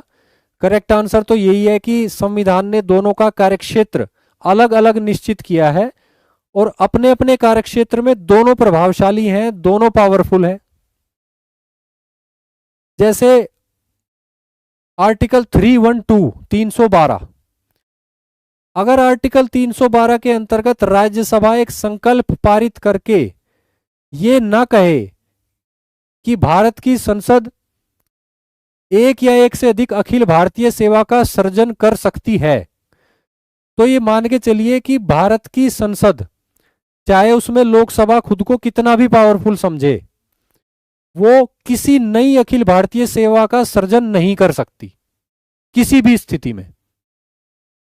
तो इस आर्टिकल की सेंस में अगर देखें, आर्टिकल 312 की सेंस में देखें, तो एक तरह से ऑल इंडिया सर्विसेज, नई ऑल इंडिया सर्विसेज के गठन को लेकर राज्यसभा का एक तरह से वीटो है, एब्सोल्यूट पावर है राज्यसभा के पास कि वो इसकी अनुमति दे संसद को।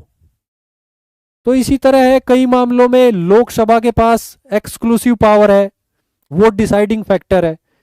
कई मामलों में आपकी राज्यसभा के पास एक्सक्लूसिव पावर है, वो डिसाइडिंग फैक्टर है। तो हमें दोनों की शक्तियों को समझना है, किस किस अनुच्छेद में क्या क्या दिया गया है वो बिल्कुल अच्छे से समझना है, अपने माइंड में सेट करना है और उसको एक एनालिसिस के रूप में अपने आंसर में लिख देना है। क्लियर है बच्चों? आगे बढ़ते हैं। भारत के संविधान की एकात्मक विशेषताएं।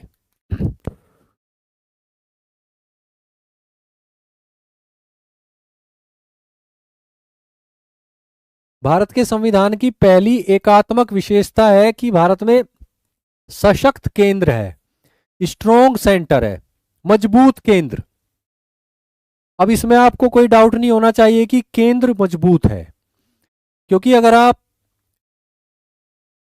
केंद्रीय सूची देखें या राज्य सूची देखें या समवर्ती सूची देखें या अवशिष्ट शक्तियों की बात करें, तो स्पष्ट नजर आता है कि केंद्र पावरफुल है, यानी विधायी डोमेन में, लेजिस्लेटिव डोमेन में संसद ज्यादा पावरफुल है।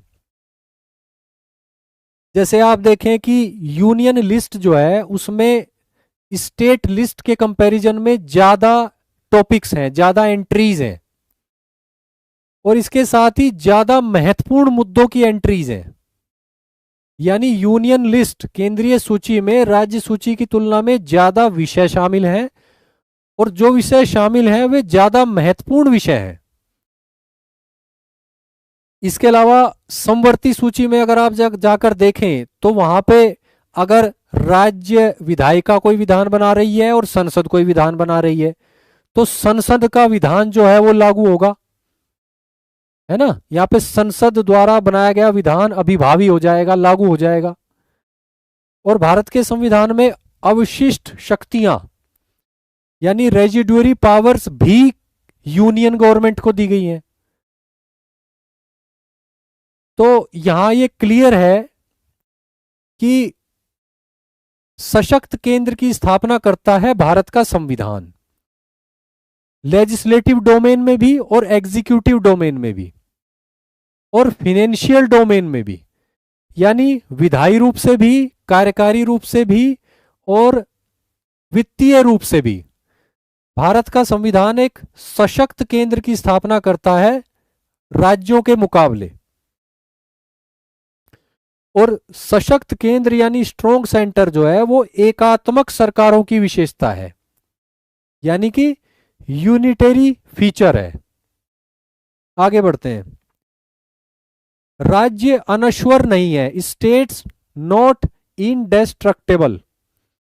भारत के संविधान के अंतर्गत जो राज्य हैं उनकी सीमा में परिवर्तन कर सकती है केंद्र सरकार संसद के माध्यम से, और इसके लिए किसी विशेष बहुमत की आवश्यकता भी नहीं है। सामान्य बहुमत सिंपल मेजॉरिटी से पार्लियामेंट के माध्यम से केंद्र सरकार विधेयक लाकर, अधिनियम बनाकर भारत के राज्यों की सीमा में परिवर्तन कर सकती है, उनका नाम परिवर्तित कर सकती है और उनका राज्य क्षेत्र जो है वो घटा बढ़ा सकती है। यानी भारत में राज्यों को टेरिटोरियल इंटीग्रिटी का राइट नहीं है। क्षेत्रीय अखंडता का अधिकार भारत के संविधान में राज्यों को नहीं दिया गया है। जबकि आप अगर अमेरिका जैसे परंपरागत और पुराने संघ में जाकर देखेंगे, उसके बारे में पढ़ेंगे, तो वहां पर राज्यों को यह अधिकार है टेरिटोरियल इंटीग्रिटी का, यानी राज्य की भी क्षेत्रीय अखंडता होती है और उसको खंडित नहीं किया जा सकता। और इसीलिए इंग्लिश में बोला जाता है अमेरिका के बारे में कि अमेरिका जो है वो इंडेस्ट्रक्टिबल यूनियन है, इंडेस्ट्रक्टिबल स्टेट्स का। और भारत के बारे में बोला जाता है कि भारत इंडेस्ट्रक्टिबल यूनियन है डेस्ट्रक्टेबल स्टेट्स का, यानी भारत में राज्य अनश्वर नहीं है। और ये जो है एक एकात्मक राजनीतिक व्यवस्था वाले पॉलिटिकल सिस्टम की विशेषता है। संघीय व्यवस्था वाले देशों में ऐसा नहीं होता। अमेरिका में ऐसा नहीं है। अमेरिका में संघीय सरकार राज्यों का नाम, उनकी बाउंड्री, उनका राज्य क्षेत्र चेंज नहीं कर सकती, कम या ज्यादा नहीं कर सकती, परिवर्तन नहीं कर सकती। अगला पॉइंट देखते हैं, एकल संविधान। अमेरिका जैसे जो संघीय देश हैं उनमें संघ सरकार का संविधान अलग होता है और राज्यों को अधिकार होता है कि वे अपना संविधान खुद बनाएं। यानी स्टेट्स का राइट होता है अपना संविधान बनाने का। उनके अपने अपने संविधान हैं राज्यों के अमेरिका में, और संघीय संविधान अलग है। भारत में ऐसा नहीं है। भारत में एक ही कॉन्स्टिट्यूशन है, सिंगल कॉन्स्टिट्यूशन है। उसी में केंद्र सरकार या यूनियन गवर्नमेंट से संबंधित सारे प्रावधान हैं, उनकी स्ट्रक्चर, पावर, लिमिटेशंस, एवरीथिंग। और उसी संविधान में राज्य सरकारों संबंधी सारे प्रावधान हैं। तो भारत में एकल संविधान है, यानी सिंगल कॉन्स्टिट्यूशन। जबकि संघीय व्यवस्था वाले देशों में ऐसा नहीं होता। वहां पर राज्यों को अधिकार होता है अपने संविधान बनाने का। हमारे देश में जम्मू कश्मीर के पास अपना संविधान हुआ करता था। इसके अलावा किसी दूसरे राज्य का अपना संविधान नहीं था। अब तो जम्मू कश्मीर का अलग संविधान भी जो है अस्तित्व में नहीं है। ठीक है बच्चों। भारत के संविधान की अगली जो यूनिटरी फीचर या एकात्मक विशेषता है वो है संविधान का लचीलापन, फ्लेक्सिबिलिटी ऑफ कॉन्स्टिट्यूशन। अब आप यहां पर ये सोच सकते हो कि थोड़ी देर पहले हमने पढ़ा कि भारत का संविधान कठोर है यानी रिजिड है, और अब हम पढ़ रहे हैं कि भारत का संविधान लचीला है यानी कि फ्लेक्सिबल है। एक्चुअली इसका आंसर ये है कि भारत का संविधान फ्लेक्सिबल भी है और रिजिड भी है। भारत के संविधान में जो प्रावधान है उनको आमतौर पर दो भागों में बांटा जा सकता है। एक वे प्रावधान जो संघीय व्यवस्था से जुड़े हुए हैं, उनमें संशोधन करना आसान नहीं है। उसका प्रोसेस हमने थोड़ी देर पहले डिस्कस किया था। उनमें संशोधन आसान नहीं है, इसलिए उनके संदर्भ में भारत को कठोर संविधान या रिजिड कॉन्स्टिट्यूशन बोला जा सकता है। लेकिन उनके अलावा जो भारत के संविधान का एक बहुत बड़ा हिस्सा है, वो ऐसा है जिसमें संशोधन करना तुलनात्मक रूप से आसान है। भारत की संसद कई मामलों में तो साधारण बहुमत से और कुछ मामलों में विशेष बहुमत से भारत के संविधान के बहुत बड़े हिस्से में संशोधन कर सकती है एक तरफा। इस प्रकार के संशोधन में राज्यों की कोई भूमिका नहीं होती। तो इस तरह के प्रावधानों के संदर्भ में अगर देखें जिनमें संसद अपने लेवल पर ही संशोधन कर सकती है, राज्यों की कोई भूमिका नहीं है, तो भारत का संविधान लचीला कहा जाएगा, फ्लेक्सिबल कहा जाएगा।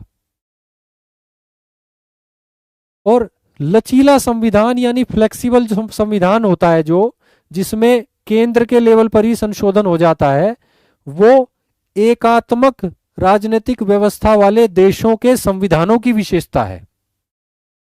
यानी यूनिटरी फीचर हो गई भारत के संविधान की।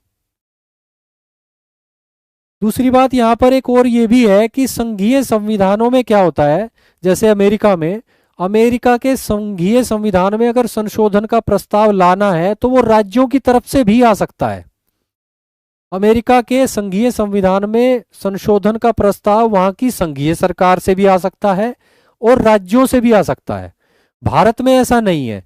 भारत में संविधान में संशोधन का प्रस्ताव सिर्फ केंद्र सरकार ही संविधान संशोधन विधेयक लाकर स्टार्ट कर सकती है और संसद के माध्यम से उसे आगे बढ़ा सकती है। राज्यों की भूमिका इस मामले में इनिशिएटिव लेने की नहीं है भारत में। अगला पॉइंट देखते हैं, राज्य प्रतिनिधित्व में समानता का अभाव। अमेरिका के संविधान में, संघीय संविधान में राज्यों को यह अधिकार दिया गया है, ये प्रिंसिपल, कॉन्स्टिट्यूशनल प्रिंसिपल एक्सेप्ट किया गया है कि संघीय स्तर पर विधायिका का जो उच्च सदन होगा उसमें सभी राज्यों का प्रतिनिधित्व जो है वो समान होगा। जैसे अमेरिका में जो विधायिका है, यूएस कांग्रेस उसको बोलते हैं संघीय स्तर पर, उसका जो उच्च सदन है उसको बोला जाता है सीनेट में टोटल 100 मेंबर्स होते हैं। और आज के टाइम में अमेरिका में जो राज्य है यानी स्टेट्स हैं वो टोटल है 50, यानी कि प्रत्येक राज्य से 2 सदस्य वहां पर आते हैं सीनेट में। तो वहां पे राज्यों के प्रतिनिधित्व में समानता की स्थिति होती है संघीय व्यवस्था में। भारत में ऐसा नहीं है। भारत की राज्यसभा में अधिकतम जो सदस्य किसी राज्य से आते हैं वो है 31, जो उत्तर प्रदेश से आते हैं, और जो न्यूनतम सदस्य किसी राज्य से आते हैं वो है 1, एक सदस्य। यानी वेरिएशन है। एक राज्य है कोई जो एक सदस्य मात्र भेज रहा है, एक दूसरा राज्य है जो जनसंख्या के आधार पर इतना बड़ा है कि वो 31 मेंबर्स भेज रहा है। तो यहां पर सिचुएशन ऐसी है जो संघीय संविधानों में नहीं पाई जाती। तो ये जो सिचुएशन है राज्यसभा में राज्यों के प्रतिनिधित्व से संबंधित, इसमें जो समानता का अभाव है यानी जो राज्यों के बीच असमानता की स्थिति है, वो भारत के संविधान की एकात्मक विशेषता है यानी यूनिटरी फीचर है। समझे बच्चों? इसको क्लियर है? आगे चलते हैं। आपातकालीन उपबंध। भारत के संविधान में 3 तरह की इमरजेंसी की बात करी गई है, आप जानते हो।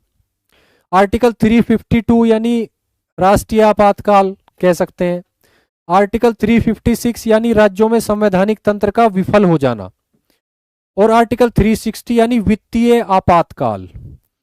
तो ऐसी सिचुएशन जब आती है तो भारत का जो कॉन्स्टिट्यूशनल सिस्टम है वो टेम्पोरेरीली चेंज हो जाता है, ट्रांसफॉर्म हो जाता है, और भारत का जो कॉन्स्टिट्यूशनल ढांचा है वो एक फेडरल सिस्टम से एक यूनिटरी सिस्टम में ट्रांसफॉर्म हो जाता है, कन्वर्ट हो जाता है। और ऐसा बिना किसी संविधान संशोधन के ही लिए हो जाता है, यानी इसके लिए किसी संविधान संशोधन की आवश्यकता नहीं है और ये ऑटोमेटिकली हो जाता है। इसमें समस्त शक्ति केंद्र सरकार में आ जाती है और राज्य सरकारें पूर्णतया केंद्र सरकार के अधीन आ जाती हैं। तो ये जो सिस्टम भारत में है कि आपातकालीन स्थिति में भारत का जो कॉन्स्टिट्यूशनल सेटअप है वो फेडरल सिस्टम से कन्वर्ट हो जाता है यूनिटरी सिस्टम में, टेम्पोरेरीली, कुछ समय के लिए, जब तक वो आपातकालीन या विशेष परिस्थिति मौजूद है तब तक।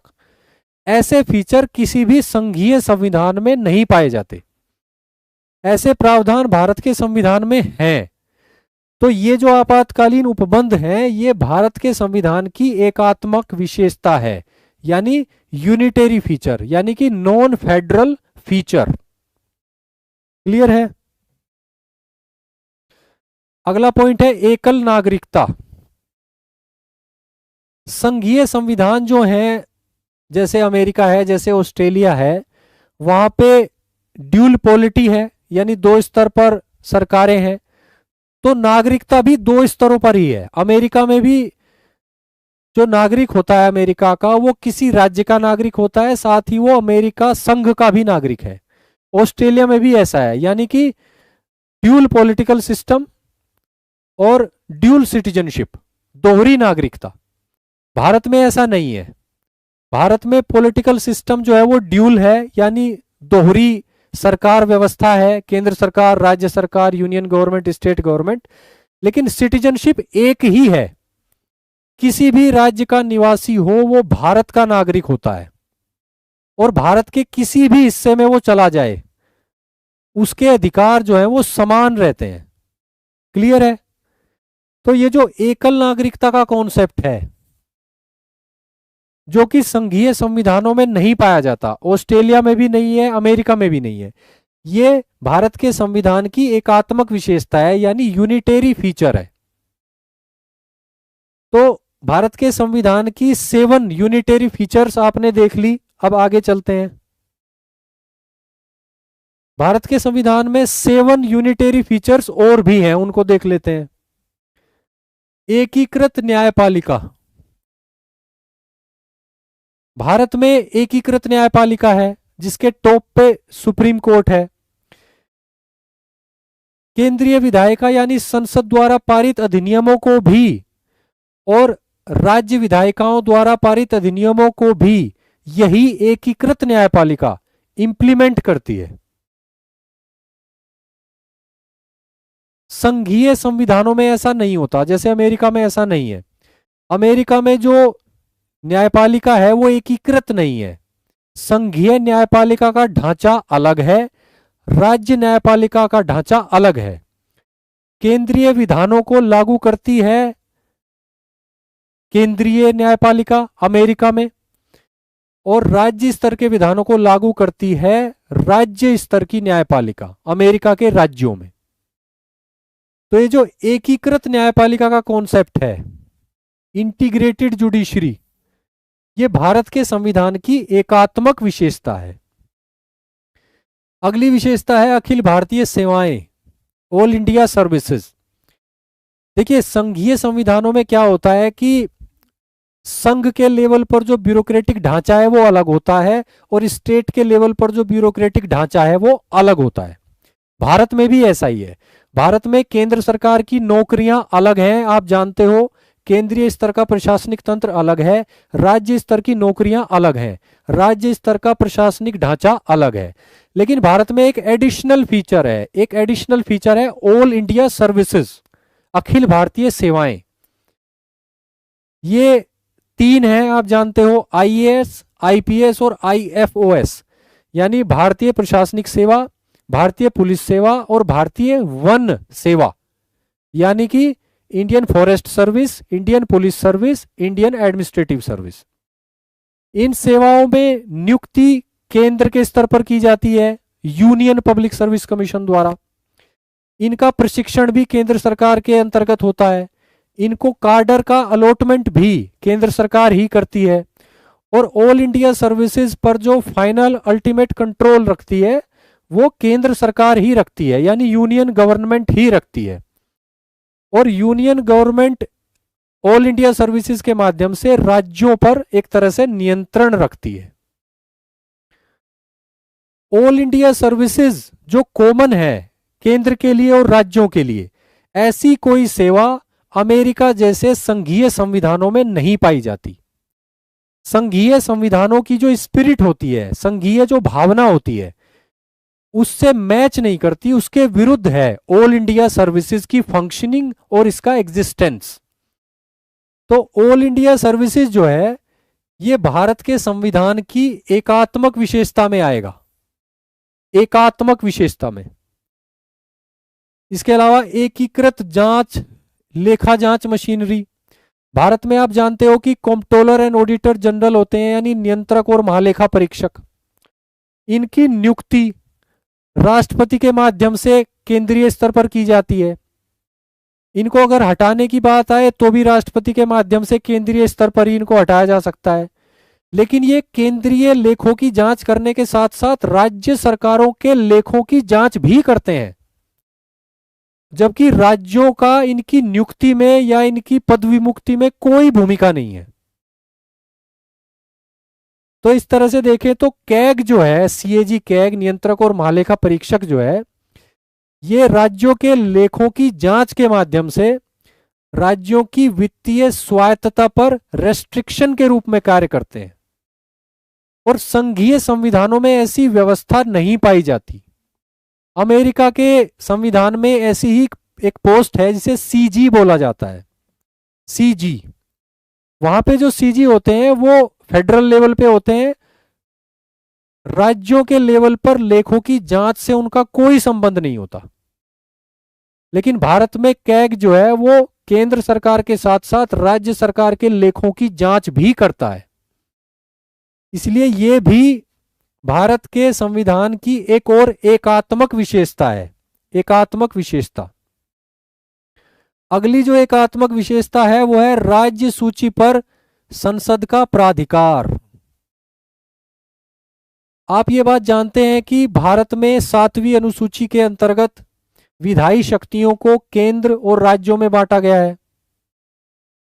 एक केंद्रीय सूची है, एक राज्य सूची है, एक समवर्ती सूची है, और बाकी अवशिष्ट शक्तियां जो है वो केंद्र को दी गई हैं। राज्य सूची पे फोकस कीजिए। यहां पे राज्य सूची पर विधान बनाने का अधिकार राज्यों को है, लेकिन एक आर्टिकल 249 ऐसा भी है जिसके प्रोसेस से अगर गुजरा जाए तो भारत की संसद भी राज्य सूची के किसी विषय पर विधान बना सकती है। आर्टिकल 249 कहता है कि अगर राज्यसभा एक संकल्प पारित करके ऐसी घोषणा करे कि राष्ट्रीय हित में यह आवश्यक हो गया है कि राज्य सूची के इस विषय पर संसद को विधान बनाना चाहिए, तो उसके बाद संसद राज्य सूची के उस विषय पर विधान बना सकती है। अब यहां पे दो बात नोटिस करने की है कि राज्य सूची पर विधान बनाने का राज्यों का अधिकार, राज्य विधायिकाओं का अधिकार भी एक्सक्लूसिव अधिकार नहीं है, उसका भी अपवाद है आर्टिकल 249 के रूप में। और वो भी ऐसी परिस्थिति में जब ना तो देश में आपातकाल लागू है और ना ही कोई कॉन्स्टिट्यूशनल अमेंडमेंट किया जा रहा है। यानी आपातकाल भी लागू नहीं है और कॉन्स्टिट्यूशनल अमेंडमेंट की आवश्यकता ही नहीं है। राज्यसभा एक संकल्प पारित करके बोल दे तो संसद जो है राज्य सूची के विषय पर भी विधान बना सकती है।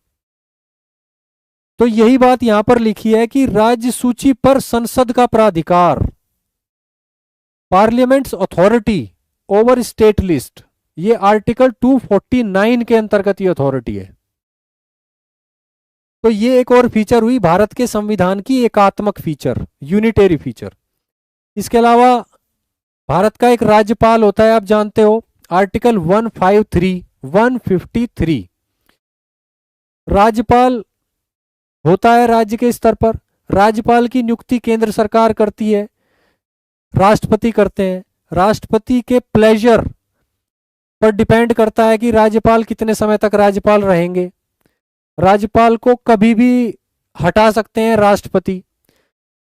राज्यपाल का कॉन्स्टिट्यूशनल स्टेटस अगर देखें तो वो राज्य के लेवल पे हेड ऑफ स्टेट होता है, राज्य के लेवल पे हेड ऑफ स्टेट होता है राज्यपाल, और उसकी नियुक्ति केंद्र से होती है। उसके माध्यम से केंद्र राज्यों पर नियंत्रण रखता है भारत में।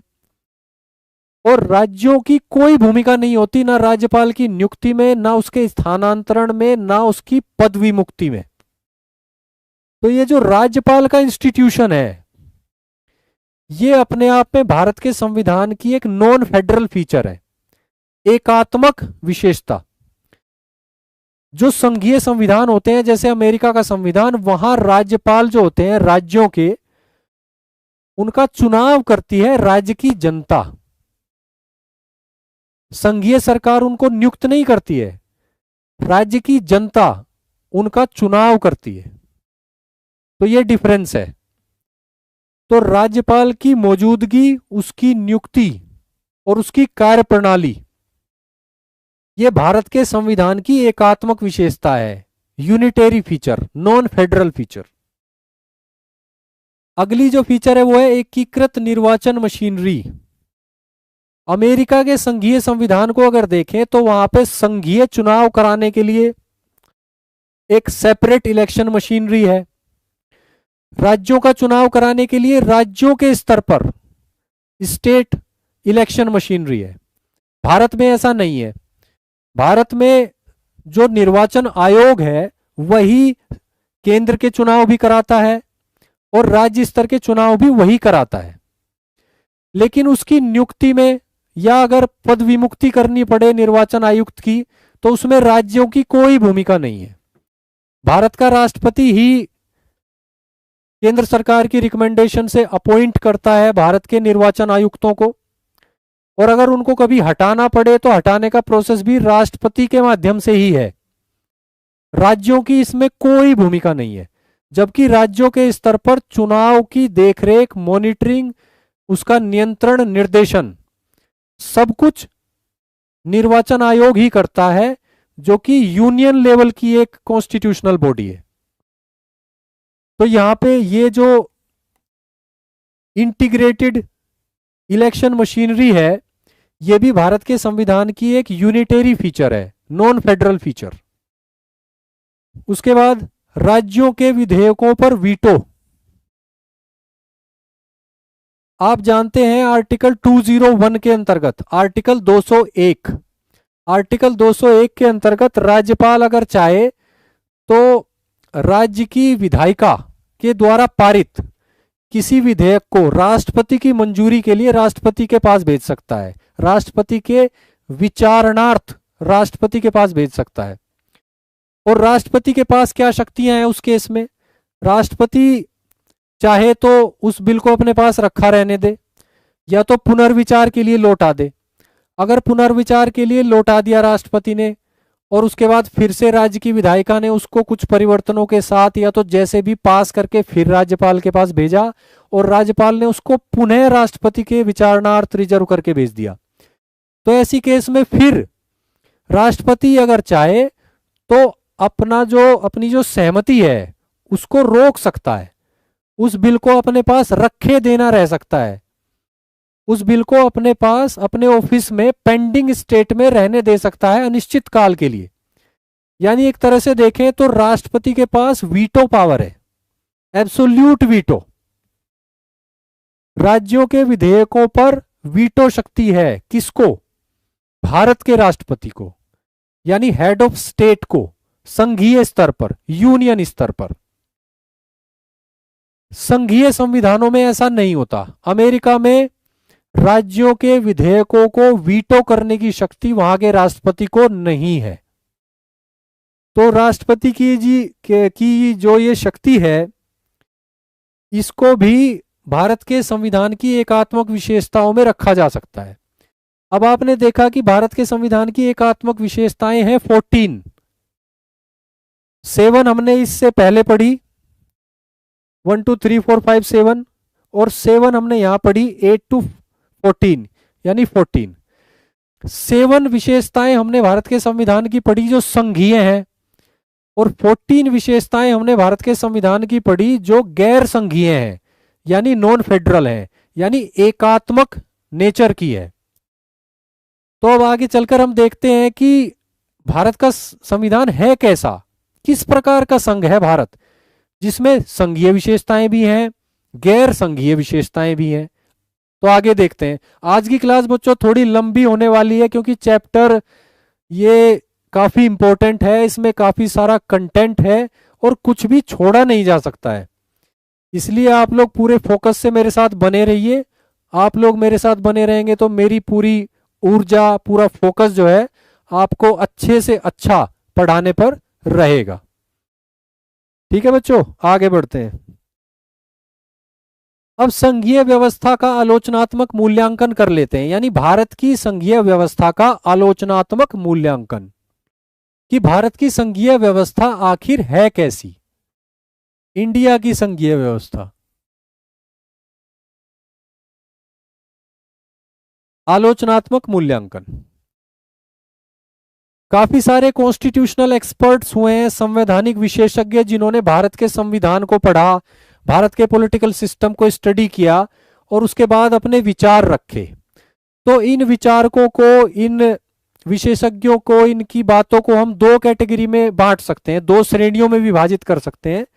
इनमें से कुछ तो ऐसे हैं जो भारत के संविधान के संघीय चरित्र को चुनौती देते हैं, यानी उनका झुकाव ये कहने में है कि भारत का संविधान संघीय नहीं है, वो एकात्मक ज्यादा है, यानी फेडरल कम है, यूनिटेरी ज्यादा है। और वहीं कुछ दूसरे विशेषज्ञ हैं जो कह रहे हैं कि संघीय चरित्र का समर्थन करते हैं हम लोग, यानी उनका कहना है कि नहीं नहीं, भारत का संविधान संघीय ही है। तो देख लेते हैं कौन क्या कह रहा है। ये एक कॉन्स्टिट्यूशनल एक्सपर्ट हैं जिनका नाम आप पढ़ पा रहे होंगे, के सी वुहियर। ये कह रहे हैं कि भारत का जो संविधान है वो अर्ध संघीय है, या अल्प संघीय शब्द का प्रयोग किया गया है लक्ष्मीकांत बुक के हिंदी एडिशन में। अल्प संघीय, अर्ध संघीय भी इसको बोल सकते हैं, और इसको इंग्लिश में बोलेंगे क्वासी, QUASI, फेडरल सिस्टम। यानी के.सी. विहेर जो है विशेषज्ञ, वो कह रहे हैं कि भारत का संविधान जो है वो अर्ध संघीय है, अल्प संघीय है, यानी क्वासी फेडरल है। इन्होंने इसको एक्सप्लेन किया, वो ऐसा क्यों कह रहे हैं, वो ऐसा इसलिए कह रहे हैं कि उनका कहना है कि भारत का जो संविधान है वो संघीय विशेषताओं वाला एकात्मक राज्य है। भारत जो है वो संघीय विशेषताओं वाला एकात्मक राज्य है, यानी इनका जो झुकाव है वो एकात्मकता की तरफ है। इनका मानना यह है कि भारत का संविधान एकात्मक राज्य स्थापित करता है, यानी कि यूनिटेरी फॉर्म ऑफ गवर्नमेंट, जिसमें कुछ संघीय विशेषताएं हैं, कुछ फेडरल फीचर्स हैं। ठीक है। इसके अलावा एक और विशेषज्ञ हुए के संथानम। इनका कहना है कि भारत के संविधान में एकात्मकता की ओर झुकाव ज्यादा है, यानी यूनिटेरी फीचर्स जो है वे ज्यादा हैं।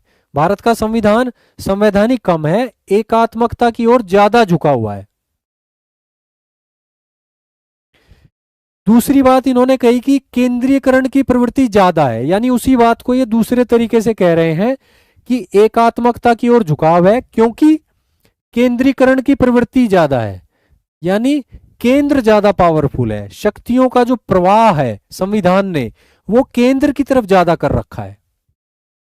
तो ये जो दो विशेषज्ञ हैं ये कह रहे हैं कि ये भारत के संविधान के संघीय चरित्र को चुनौती दे रहे हैं। ये कह रहे हैं कि भारत का संविधान बेसिकली यूनिटेरी है, एकात्मक है। दूसरी तरफ ये चार विशेषज्ञ हैं, ये कह रहे हैं कि भारत का जो संविधान है वो बेसिकली संघीय ही है, ये संघीय चरित्र का समर्थन कर रहे हैं। इनमें पॉल एप्पल भी कह रहे हैं कि भारत का संविधान पूरी तरह संघीय है, यानी एक्सट्रीमली फेडरल।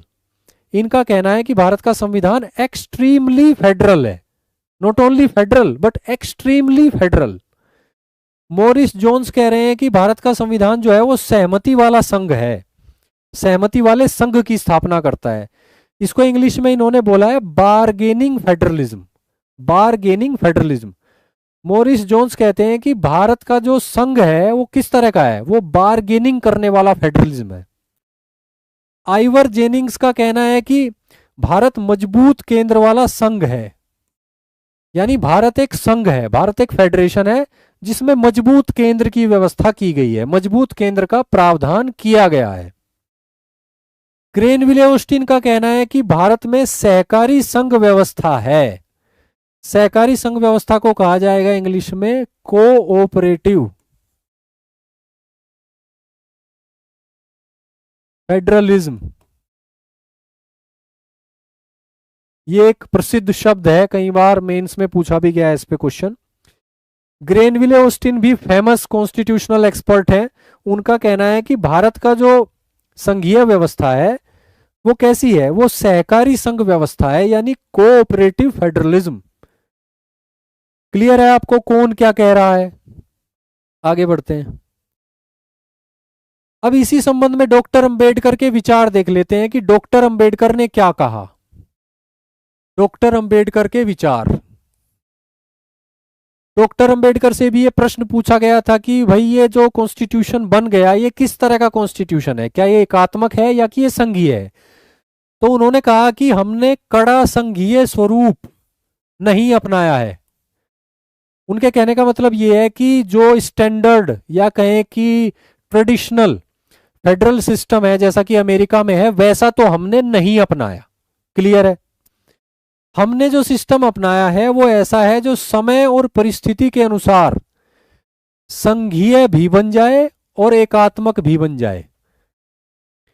यानी हमने तो एक फ्लेक्सिबल कॉन्स्टिट्यूशन बना दिया जो समय और परिस्थिति के अनुसार राष्ट्रीय जरूरतों के हिसाब से, राष्ट्रीय चुनौतियों का सामना करने के लिए जब जरूरत हो तब संघीय बने और जब जरूरत हो तो वो रूपांतरित हो जाए, ट्रांसफॉर्म हो जाए एकात्मक में।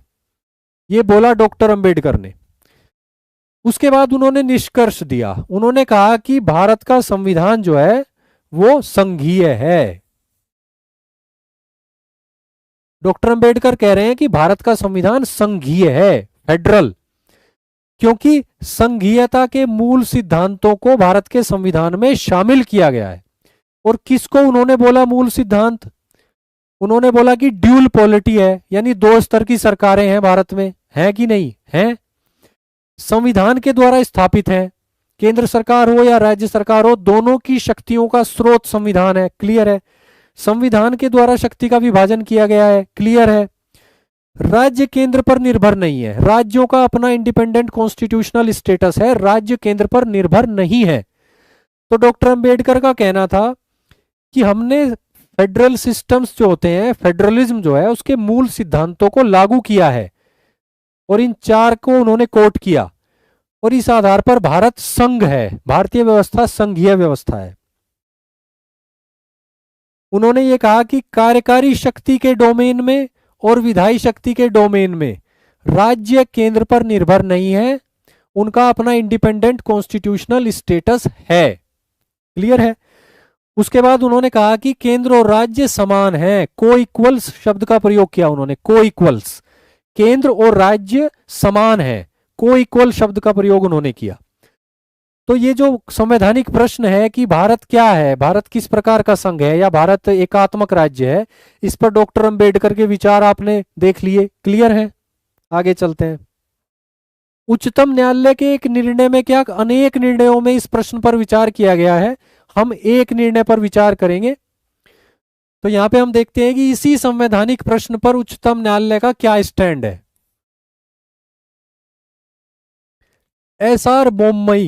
एसआर बोम्मई बनाम भारत संघ मामला 1994। भारत का उच्चतम न्यायालय किसी संवैधानिक प्रश्न पर विचार कर रहा था इस मामले में, एसआर बोम्मई बनाम भारत संघ 1994।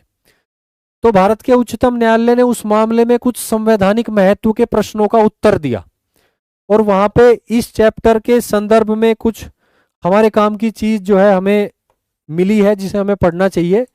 वो ये है कि उच्चतम न्यायालय ने क्या कहा। उच्चतम न्यायालय ने कहा कि भारत का जो संविधान है वो संघीय है।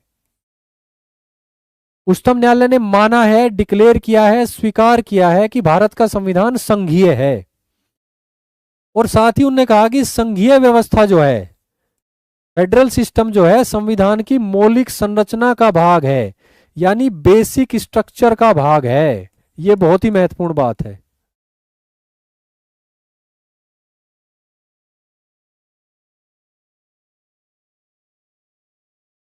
संघीय व्यवस्था जो है भारत के संविधान की मौलिक संरचना का भाग है, यानी बेसिक स्ट्रक्चर का भाग है, ये भी बोला। उच्चतम न्यायालय ने स्वीकार किया कि केंद्र शक्तिशाली है, लेकिन राज्यों का भी स्वतंत्र संवैधानिक अस्तित्व है। सुप्रीम कोर्ट ने कहा कि राज्य जो हैं वो केंद्र के एजेंट या केंद्र के सैटेलाइट मात्र नहीं है। केंद्र शक्तिशाली है, लेकिन राज्यों का भी स्वतंत्र संवैधानिक स्टेटस है। आगे सुप्रीम कोर्ट बोलता है कि आपातकाल के दौरान केंद्र अभिभावी होगा। जैसे कि हमने बात की कि आपातकाल की स्थिति में केंद्र की जो शक्तियां हैं, केंद्र की शक्तियां जो हैं वो बढ़ जाती हैं, राज्य की शक्तियां कम हो जाती हैं, राज्य सरकार केंद्र सरकार के अंतर्गत आ जाती हैं। तो इसको स्वीकार किया सुप्रीम कोर्ट ने कि आपातकाल के दौरान केंद्र अभिभावी होगा, लेकिन यह अपवाद है और संविधान के संघीय रूप पर इसका स्थायी प्रभाव नहीं होता।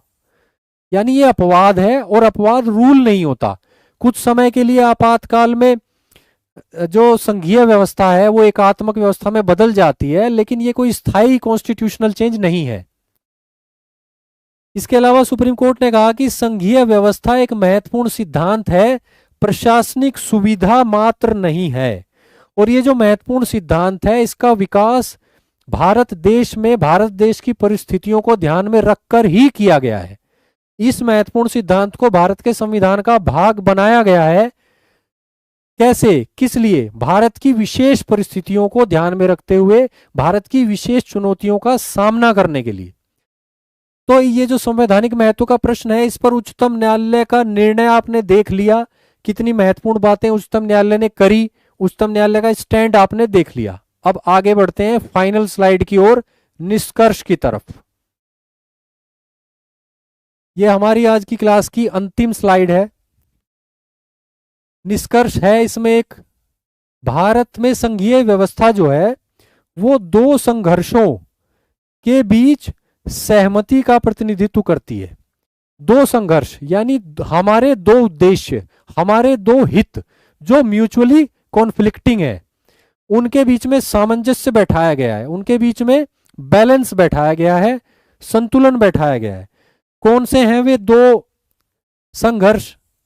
एक उद्देश्य तो हमारा ये है और एक उद्देश्य हमारा ये है।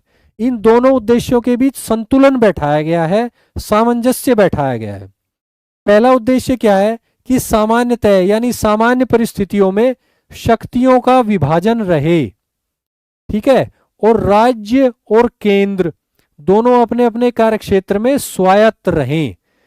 यानी ये संघीय व्यवस्था की बात कर रहे हैं कि सामान्य परिस्थितियों में हमारी जो जरूरत है वो ये है कि हमारा पॉलिटिकल सिस्टम एक संघीय व्यवस्था की तरह कार्य करे।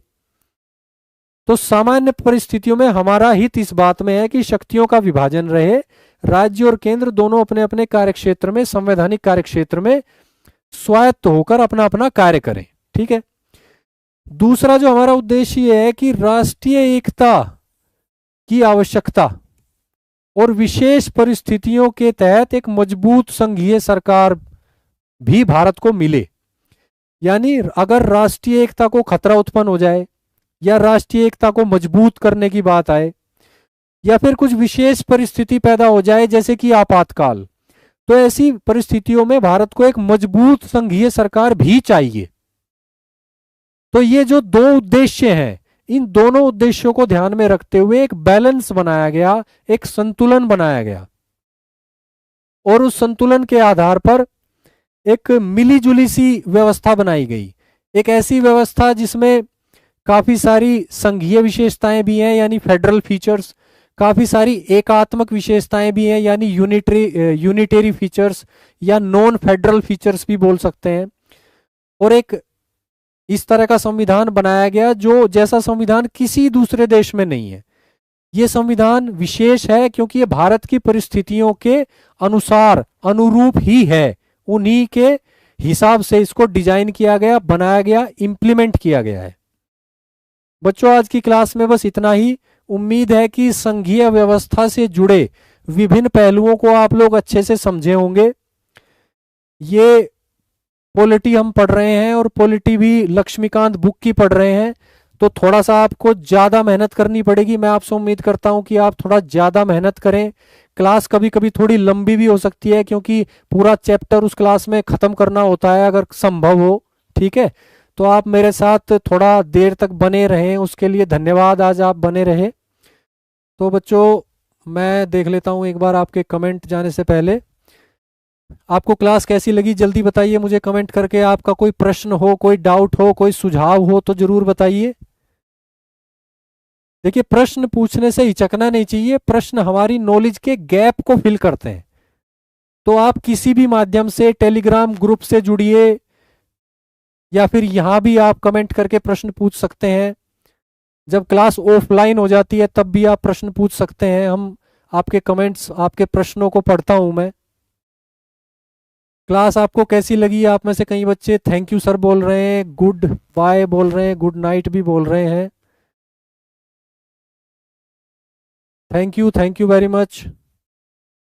ठीक है बच्चों, मेहनत करते रहिए। पॉलिटी आपकी बहुत अच्छी हो जाएगी। आप सभी क्लासेस रेगुलरली करोगे तो बहुत शानदार परफॉर्मेंस आप कर पाओगे प्रतियोगी परीक्षा में। पॉलिटी सेगमेंट में एम लक्ष्मीकांत पर आपकी अच्छी पकड़ बनने वाली है बुक पर। और ये जो स्लाइड्स हमने आज पढ़ी हैं ये पीडीएफ की फॉर्म में RWA की मोबाइल ऐप पर अपलोड कर दी जाएंगी, वहां से आप डाउनलोड कर लेना। और इसके अलावा कोई नोट्स बनाने की जरूरत आपको नहीं है। ठीक है बच्चों, थैंक यू, नमस्कार।